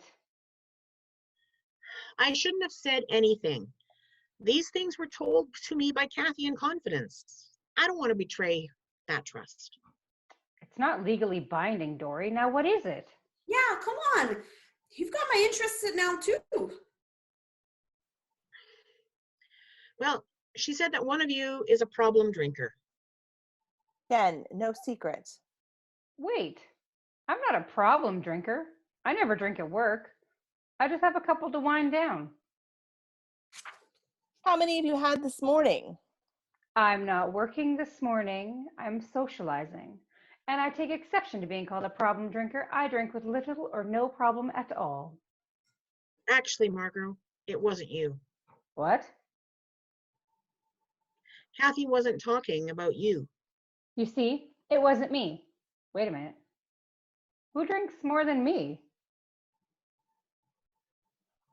Tate? What? No. Sweet, innocent, only gets laid once a week, Tate? No, there's no way Tate drinks more than me. No way. Actually, Margot, this might be a contest you don't want to win. Is this true, Tate? No, of course not. When have you ever seen me drink too much? Have you ever seen me drunk? She's right. I've never seen that. Me neither. It's ridiculous. That's because you hide it well. I don't hide anything. There's nothing to hide. What's in your thermos? What? Your water bottle. What's in it? My smoothie. I always bring a smoothie when we golf. That's true, she does. Have you ever tasted it? Why would I do that? Let me try it, Tate. It's my smoothie. There's no need to try it. One sip. No. I don't know where that mouth of yours has been. Very funny. Let's have it. Connie? One sip. That's all I want. Let's prove the country mouse wrong, huh? She thinks she's such a know-it-all. She wasn't lying. It's a smoothie. A white Russian smoothie. Well, I'll be damned. How long has this been going on? How long has what been going on? You make it sound nefarious. It is nefarious. First of all, you hide your pitiful sex life from us, and now this? My sex life is not pitiful. Oh, damn it. It is pitiful. What is it, Tate? Why are you drinking like this? Like what? Like more than me? What's wrong? What do you think? You said it yourself. Said what? You've got a good man and beautiful children. What? When I said I had frittered away my life, you said, you've got a good man and beautiful children. So, you do. And that's how my life is measured. I'm a good wife and a good mother. What's wrong with that? I want more now. When my kids were younger, they demanded all of my attention, and I was happy about that being my job. Being a mother, I was proud of that job. But now they've got their own lives. They're always out with friends, and they don't need me as much. And I find myself alone more and thinking more. And drinking more. Do you feel inadequate? Is that it? I don't know. Maybe? So, what do you want to do? What do you mean? You said you want more. Like what? A job? A career? Do you have a dream you want to chase? Well, sure I have a dream, but it's silly. No, it's not. How do you know? You don't even know what it is. If it's a dream, it's not silly. No dream is silly. So, what is it? I'd love to own my own cafe. You what? Just a little restaurant, where I would be the boss and I would choose the decor and the menu and the music that plays in the background. And it would be a nice little place for people to go and relax and talk. And I would make all the desserts that people would savor and compliment me on. And I would circulate. I would swan around and talk to people. I would enjoy the company of grown-ups for an afternoon. I think I'd be good at that. I think you would too. So do it. Tell little Bobby to get off his tricycle and buy a place for you. No, that would be too easy. It wouldn't make it my own. Go to the bank and get a loan. Based on what? based on how good a mom I've been for the past 16 years. They'll want proof that they're backing a viable venture run by someone who's going to be able to pay them back. You're right about that. See? Silly. So I have a drink to take the edge off. That's all it is. Well, that's not good, Tate. Oh, it's fine. No, it's not fine. Not if you're hiding it. So I won't hide it anymore. I'll be like you and openly drink to excess. Now, let's get back to playing golf. We'll be here all day. You're not setting a very good example for our little girl. All that drinking, all that stripping. I shouldn't have said anything. No, I'm glad you did. If nothing else, we'll keep an eye on her now. But I wonder how Catherine knew about this and we didn't. I told you.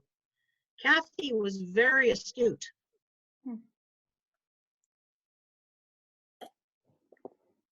This is really good. The 15th tee. What about the music? Well, I don't think I would play much instrumental music. No, I would play songs with great singers like Ella and Luther Vandross and some new singers too. It wouldn't be entirely background music. It would be music that every once in a while would prick up somebody's ears. Sounds like you've given this cafe a lot of thought. I have. Pretty dumb, eh? No, it's not dumb at all. What would you call it? Well, I've given that a lot of thought too. I'd call it Tate-a-Tate. Oh, geez, Tate. Look what you did. Me? Tate-a-Tate? I think it's a great name. Tate-a-Tate means a conversation, and the cafe would be a place where people would go and talk with friends. I think it's a great name too. And I like the music idea. Real songs instead of elevator music. I wonder why nobody sang Kathy's favorite song at the funeral. Why would you want someone to sing I Feel Good at a funeral? I Feel Good wasn't her favorite. Sure it was. She loved James Brown. Well, I know she did, but that wasn't her favorite song. Her favorite song was The Water is Wide. The English folk song? Right. The water is wide, I can't cross o'er. I love that song. So why wasn't it sung at her funeral? Because apparently you're the only one who knew it was her favorite song. Well, that's pretty sad. And I only saw her 2 weeks out of the year. That is pretty sad. Now, wait a minute. How do we know that was her favorite song? Just because Doris says it doesn't make it so. She used to ask me to sing it whenever she came up to Arrowhead, and she'd sing along with me. That's one of the special memories I have of Kathy. I didn't know Catherine could sing. She couldn't. She had an awful voice. I think that makes the memory even more special. She would just sing out like it didn't matter to her what she sounded like. She would just let go. My favorite memory of Catherine is her coming to my house 2 Christmases ago, just after my daughter and I had the falling out. She knew I was alone. She marched into my house on Christmas morning with a turkey in one hand and a bottle of Jack Daniels in the other. She was determined to give me a Christmas, and she wouldn't take no for an answer. I never did get around to cooking that turkey. She asked me to do her makeup for her once, on my wedding day. She was one of my bridesmaids. Along with Connie and me. Which one was the maid of honor? None of us. A girl named Paula Torello was the maid of honor. Paula and I went all through school together. Worst maid of honor in history. Paula was going through a breakup with her boyfriend at the time, and she hated men. She kept telling Tate that she was making a big mistake getting married. When I was walking down the aisle, she yelled, "Go back!" Anyway, Catherine knew how nervous I was, and she got me to do her makeup for her, hoping it would take my mind off of everything. We talked about marriage, and she told me how wonderful it was going to be and how happy I was going to be, and She really got me through the day. That's my best memory of her. And what about you, Connie? What's your best memory of Kathy? When I lost Vic, she sent me a letter that just said, "We love you. Come home." I've still got that letter. It sounds like Kathy was really there for you when you needed her, for all of you. She was. I think out of the four of us, Catherine had the biggest heart. Really? What about me? Out of the four of us, you would come ninth. Huh.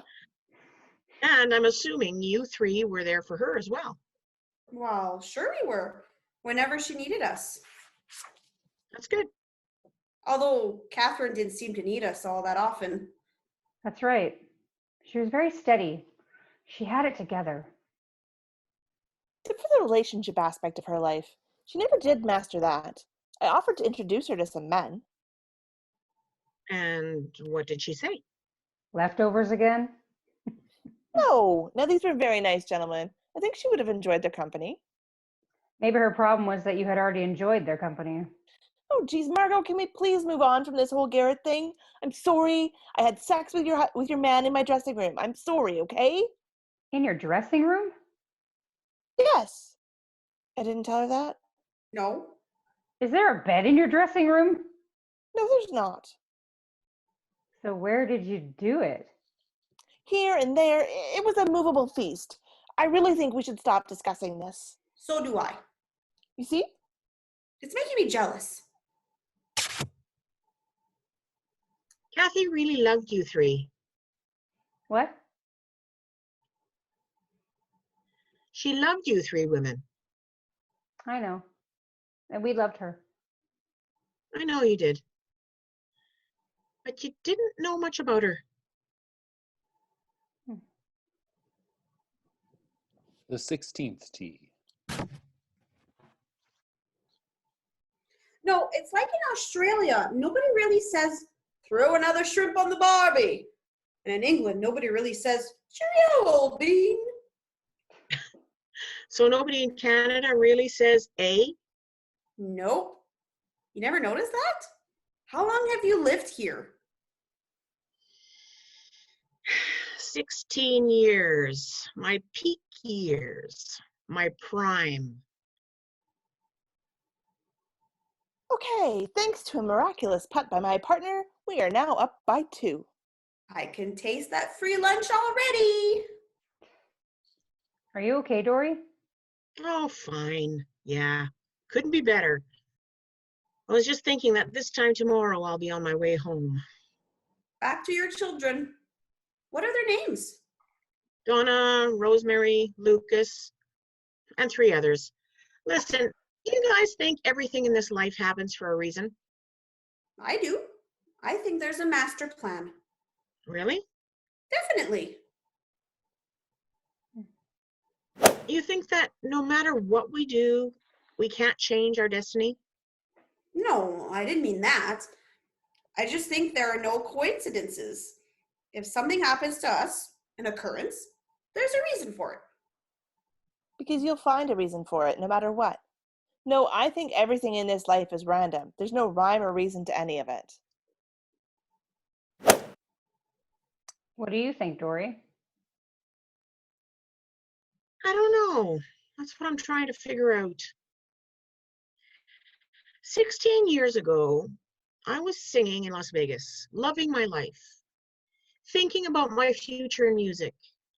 And then things conspired to move me to Arrowhead Lake, and I lost myself. I lost who I was.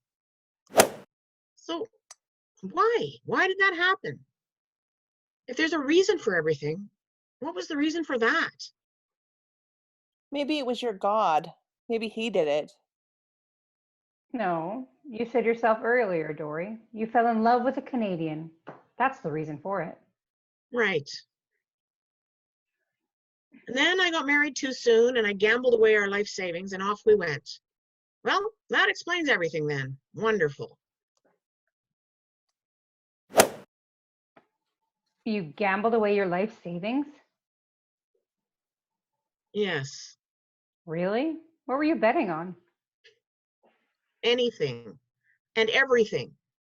That's why we moved to Arrowhead Lake. I lost $95,000 in the first 3 months after we got married.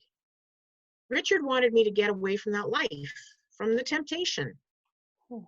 and I felt guilty, so I agreed to the move. And now? Now I wish I'd stayed, but that's not the question. The question is, why did all of that happen? What is this leading me to? Maybe it's not about you. What do you mean? Maybe it's about someone else. Maybe it's about your husband or your children or your grandchildren. Maybe everything that has happened to you is happening because it's part of the plan for someone else. And maybe something that happened to someone in your life many years ago, maybe even before you were born, happened because it was part of the plan for you. Wow, Tate, that's pretty deep. There is. Do you need to sit down? Catch your breath? It's true. This is what I mean by no coincidences. Well, I don't think I like that idea. That means that we have no control over our outcomes. I agree with Maverick here. I'd like to have some say in how my life is lived. You do have a say, but the hurdles you have to jump are put there because of the plan. How can you be so lucid after a jug of White Russians? We haven't heard your opinion yet, Margot. My opinion is very simple. We're born, we walk through life's minefield until we step on one, and we die. And somewhere along the way, we taste little victories and little defeats. And if we're lucky, we love someone and have someone love us back. That love might be for a day or it might be for a lifetime. But as long as we felt it, we're better for it. And we should never take it for granted. Not bad. Gambling addict, huh? Good thing we didn't agree to that $500 bet. Dory. Are you talking to me? Is there anyone else here named Dory? Yes, I'm talking to you. I'm sorry about your gambling problem. Thank you. So the bet's off. What? No, I made the bet, and I'm going to stick to it. If there was one thing I learned during my fall from grace, it was that you never welsh on a bet. No, look, the bet's off. Please, do it for me. For you? Yes, you're going to lose. Do you want me to feel badly because I took money from a gambling addict who mistakenly thought she had the stuff to beat me at golf? No, I feel badly enough for having had sex with Margot's man. Well, that wasn't your fault, and it only happened once. Right. You mean it happened more than once? 3 times. But it was condensed into a 5-hour period. It wasn't spread out over a week or anything. Does that make it better? Yes. It makes it mean less, doesn't it? Oh, and is that your objective? To make your sexual encounters mean as little as possible? Now you're catching on. And not a word to Margot. My lips are sealed. Unlike yours, apparently. So the bet's off. Fine, but I'm doing it for you, not for me. Thank you. Does this mean you've accepted me into your circle of friends? What? You called me Dory, so am I your friend now? Oh, for God's sake, don't be so needy. And the lunch bet is still on. What? You heard me. Why is the lunch bet still on? Because it is. I'm an addict. You're taking advantage of my illness. That's not an illness. Dysentery is an illness. You ever had that? Gambling. Gambling doesn't put you on a toilet for 3 days. The 17th tee.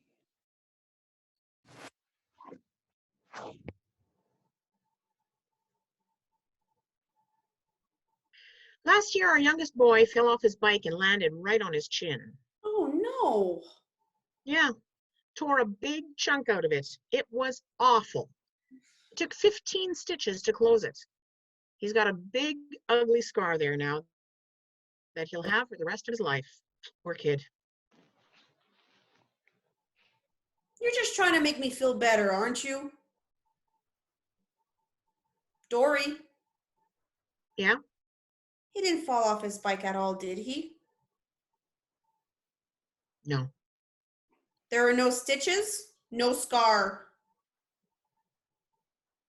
No. I'm sorry. He's probably a very handsome little boy. He's adorable. Well, thank you. That you would falsely disfigure your child for my sake means a lot to me. What are they doing back there? Probably discussing Garrett again.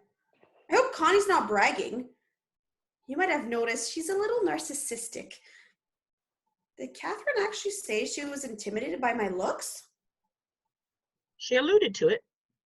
Wow. That makes me feel, I don't know, Good. pretty good, yeah.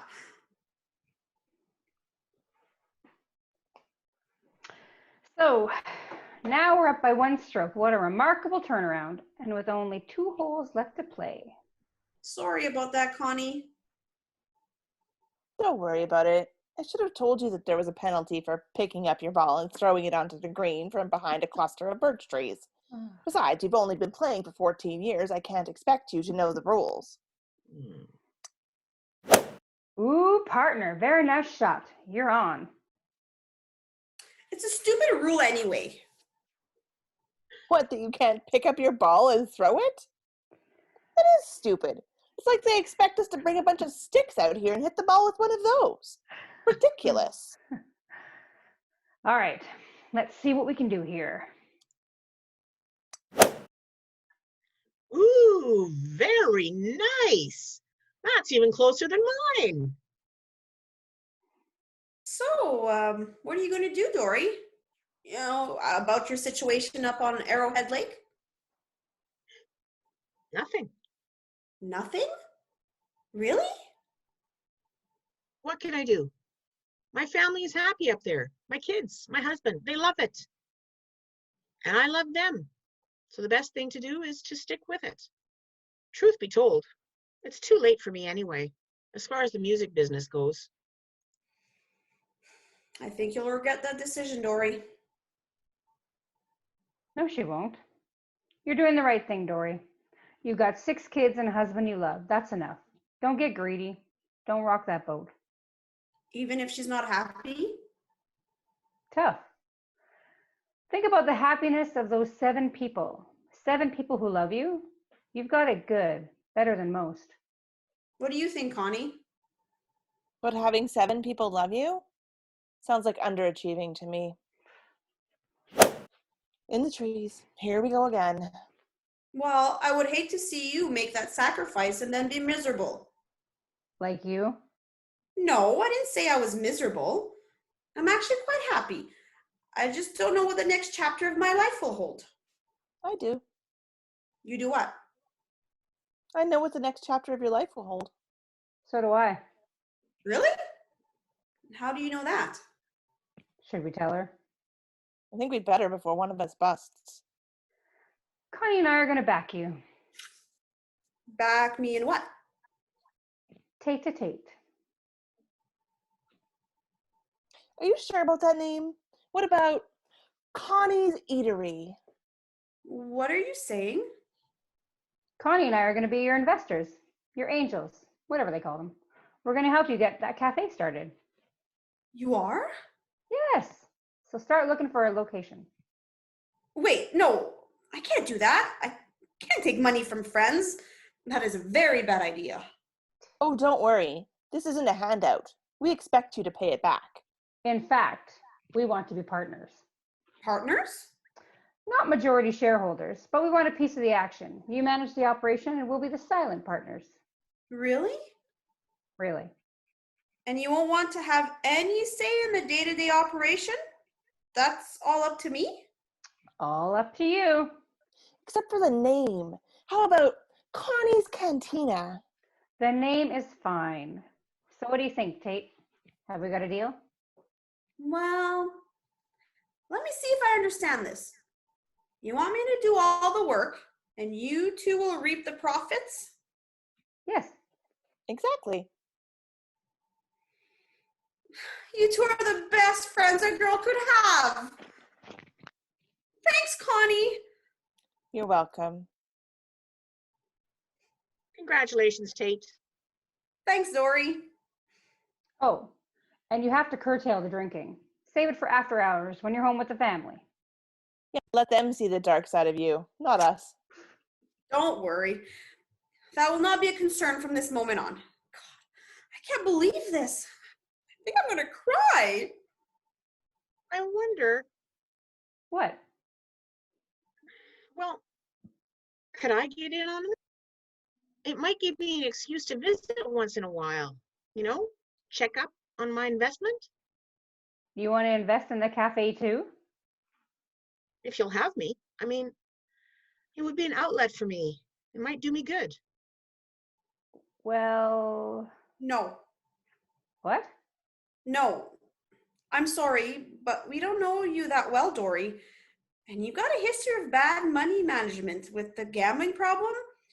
And you're living in an unstable environment up there in the wilderness where you're not even sure about where your own life is headed.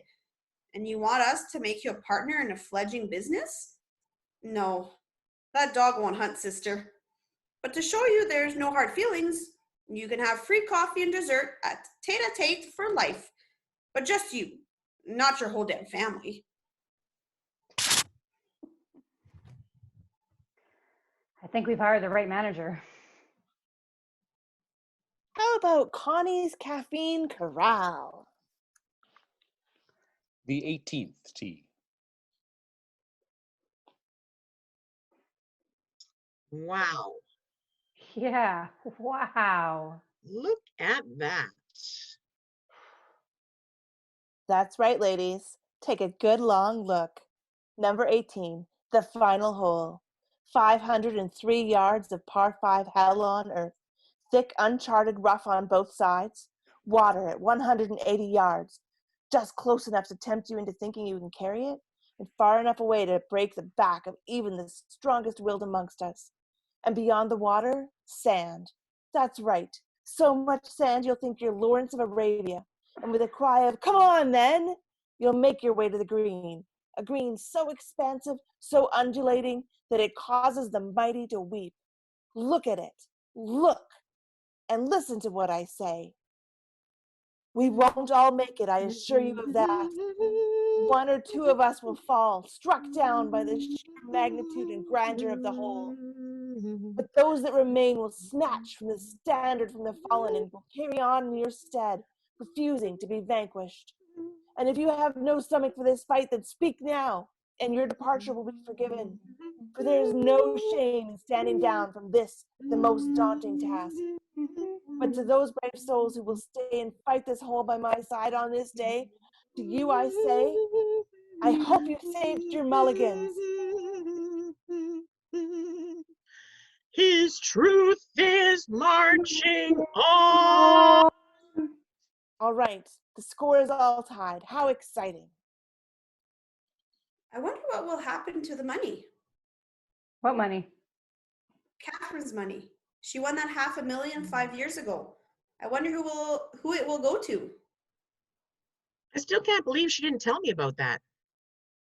Yeah, I know if I had a gambling addict friend, she'd be the first one I'd tell about my windfall. Ooh, yes, that's in play. I guess the money will go to her family, her mother, her father, maybe her brother Ben. I should give him a call. Maybe she willed it to charity. If she had a will. I mean, she was only 48. Who thinks about dying at that age? Do you think about dying? I'm not 48. I'm not anywhere close to 48. No? No, I'm 42. Really? You don't believe me. I believe her. Nobody ever lies on a golf course. Maybe there was someone else besides family she would leave it to. Like who? I don't know. A close friend. We were her closest friends. And maybe you'll get it. No. I wouldn't want it. That wouldn't feel right. I mean, it's okay to inherit money from a wealthy aunt or from your parents, but not from a friend. I couldn't spend a friend's money and not feel morbid about it. It'll probably go to her family. I hope so. Why do you think Catherine never found anyone? A man? Hard to say. I don't really think she made much of an effort. She didn't go out much. She didn't put herself in a position to meet men, if you ask me. Maybe she had the romantic notion that the right man would just show up out of nowhere one day and sweep her off her feet. You mean like those princesses? Yes, just like that. Well, she never talked to me about needing a man, so maybe it just wasn't a priority in her life. Or maybe she was very particular and never found a man who measured up. Or maybe she was quite content to be on her own. Or maybe she was gay. Yeah, right. Yeah, that's a good one. She was gay. What? Kathy was gay. What are you talking about? Kathy was gay. She told me a long time ago. Are you being serious here? Yes. Catherine was gay, Yes. a lesbian, Correct. a homosexual. All right, Tate, I think you've driven the point home. You're sure about this? She was afraid to tell you three because she didn't think you would understand. And yet she told you. Were you her lover? Partner? Boyfriend? What did we decide on? No, I wasn't her lover. I don't believe you. There's no way Catherine was gay. She was, Connie. Then why did she tell you and not us? Because I'm 400 miles away and a good listener. It was safe to tell me. Besides, 5 years ago, she started bringing her girlfriend up to Arrowhead with her. That's what she told me. Girlfriend? No, I think girlfriend works fine in a lesbian relationship. I wasn't talking about the term. She had a girlfriend? A fellow teacher. That's another reason why she didn't tell anyone down here. She thought their jobs might be in jeopardy if the school board found out. What's this other teacher's name? That's not for me to say. And Kathy wasn't alone at the fair that night. She was with this other woman. She was on the Ferris wheel alone because the other woman is afraid of heights. How do you know all this? I've spoken to the girlfriend since Kathy's death. I can't believe this. How could we not have known? What kind of friends are we? What about Gregory Peck? What? Catherine had a thing for Gregory Peck. Explain that. Maybe she liked his acting? And that explains that. So if Catherine didn't want us to know, what makes you think you have the right to tell us her secret now, after she's gone? She had finally made the decision to tell you. She felt bad about hiding it from you all these years. Bad for you and bad for her. She wrote me a letter last week and told me. I wasn't going to tell you, but you were all so damned oblivious and stupid and ill-informed about your best friend that you drove me to it. And Tate, you're right. How could you not have known? What kind of friends are you? She wasn't lying. It's all here in this letter. I feel horrible. Why? What have you got to feel horrible about? Well, that her friend didn't feel she could tell us something like that. Something that important to her. That's not our fault. I'm not going to take the blame for that. We came out here every week for 14 years. You mean to tell me there wasn't one time where she felt that she could open up to us? Not one opportunity? No. In fact, I feel betrayed. With all the things that we shared with her over the years, my daughter, my marriage breakup, and the grocery list of problems that you two carry around.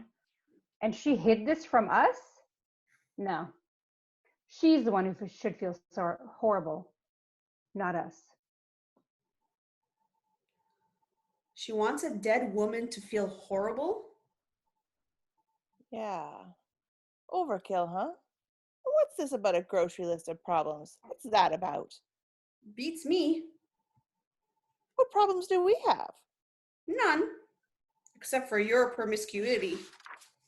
Your lousy sex life. And your narcissism. And that lazy-eyed kid of yours. The 19th tee.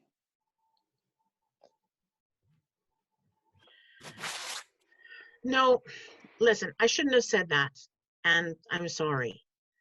My emotions got the better of me. I had no right calling you oblivious and ill-informed.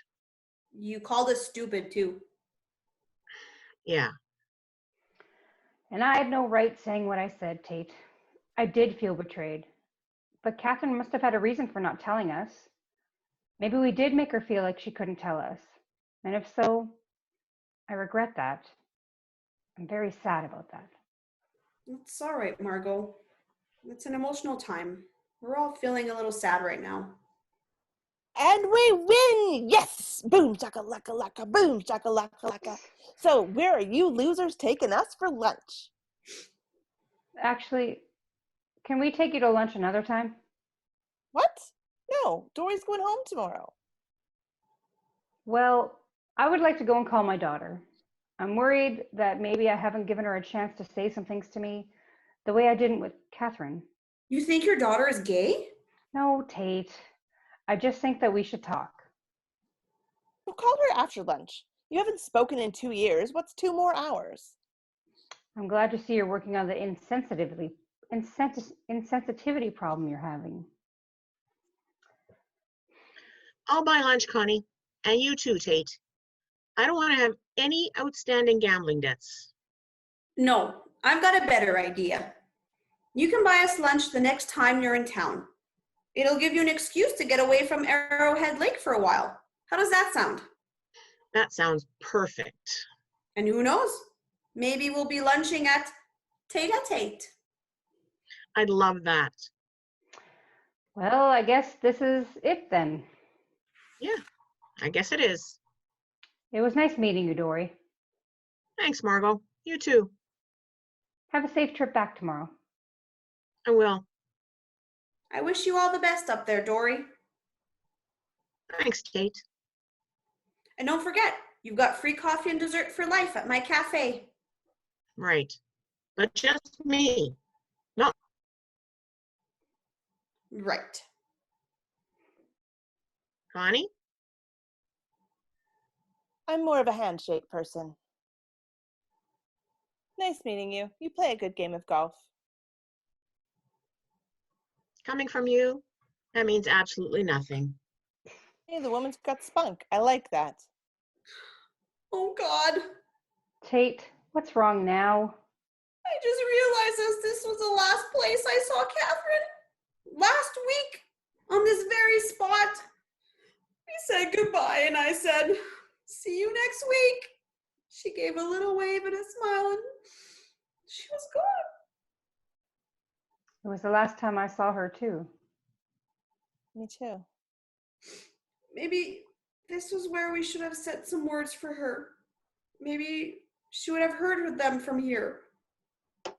Well, we could say some now. That's a good idea. Okay, but what kind of words? Should it be a prayer or just something nice and sweet? I don't know. Connie, you're the broadcaster. I broadcast the news. I don't broadcast benedictions. Should we bow our heads? If you want to. Then I would definitely take off my visor because bowing your head is like praying. I'm not praying. Why not? Because God wouldn't buy it. God knows me too well. So it wouldn't be a prayer? It won't be a prayer. Then I'll leave my visor on. So who's going to say it? I'll say it. No, we don't need a repeat of the whole you went to the fair, now you're dead thing. Well, you won't say it. I'd be no good at it. You see? Well, let's forget it then. Why? Because we don't know what to say and we can't decide who will say it. It'll be a fiasco. It won't be a fitting tribute at all. She's right. Of course I'm right. Tate, agreed? I suppose. Good. Now let's go. The water is wide, I can't cross o'er, and neither have I wings to fly. Give me a boat that can carry two, and both shall row, my love and I. There is a ship, she sails the sea. She's loaded deep, as deep can be, but But not not so deep. A love so like worthy. I know not how. I I see. think Oh, we sweet.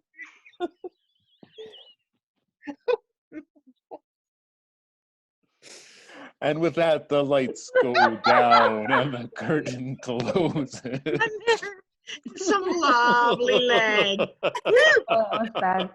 Thank you.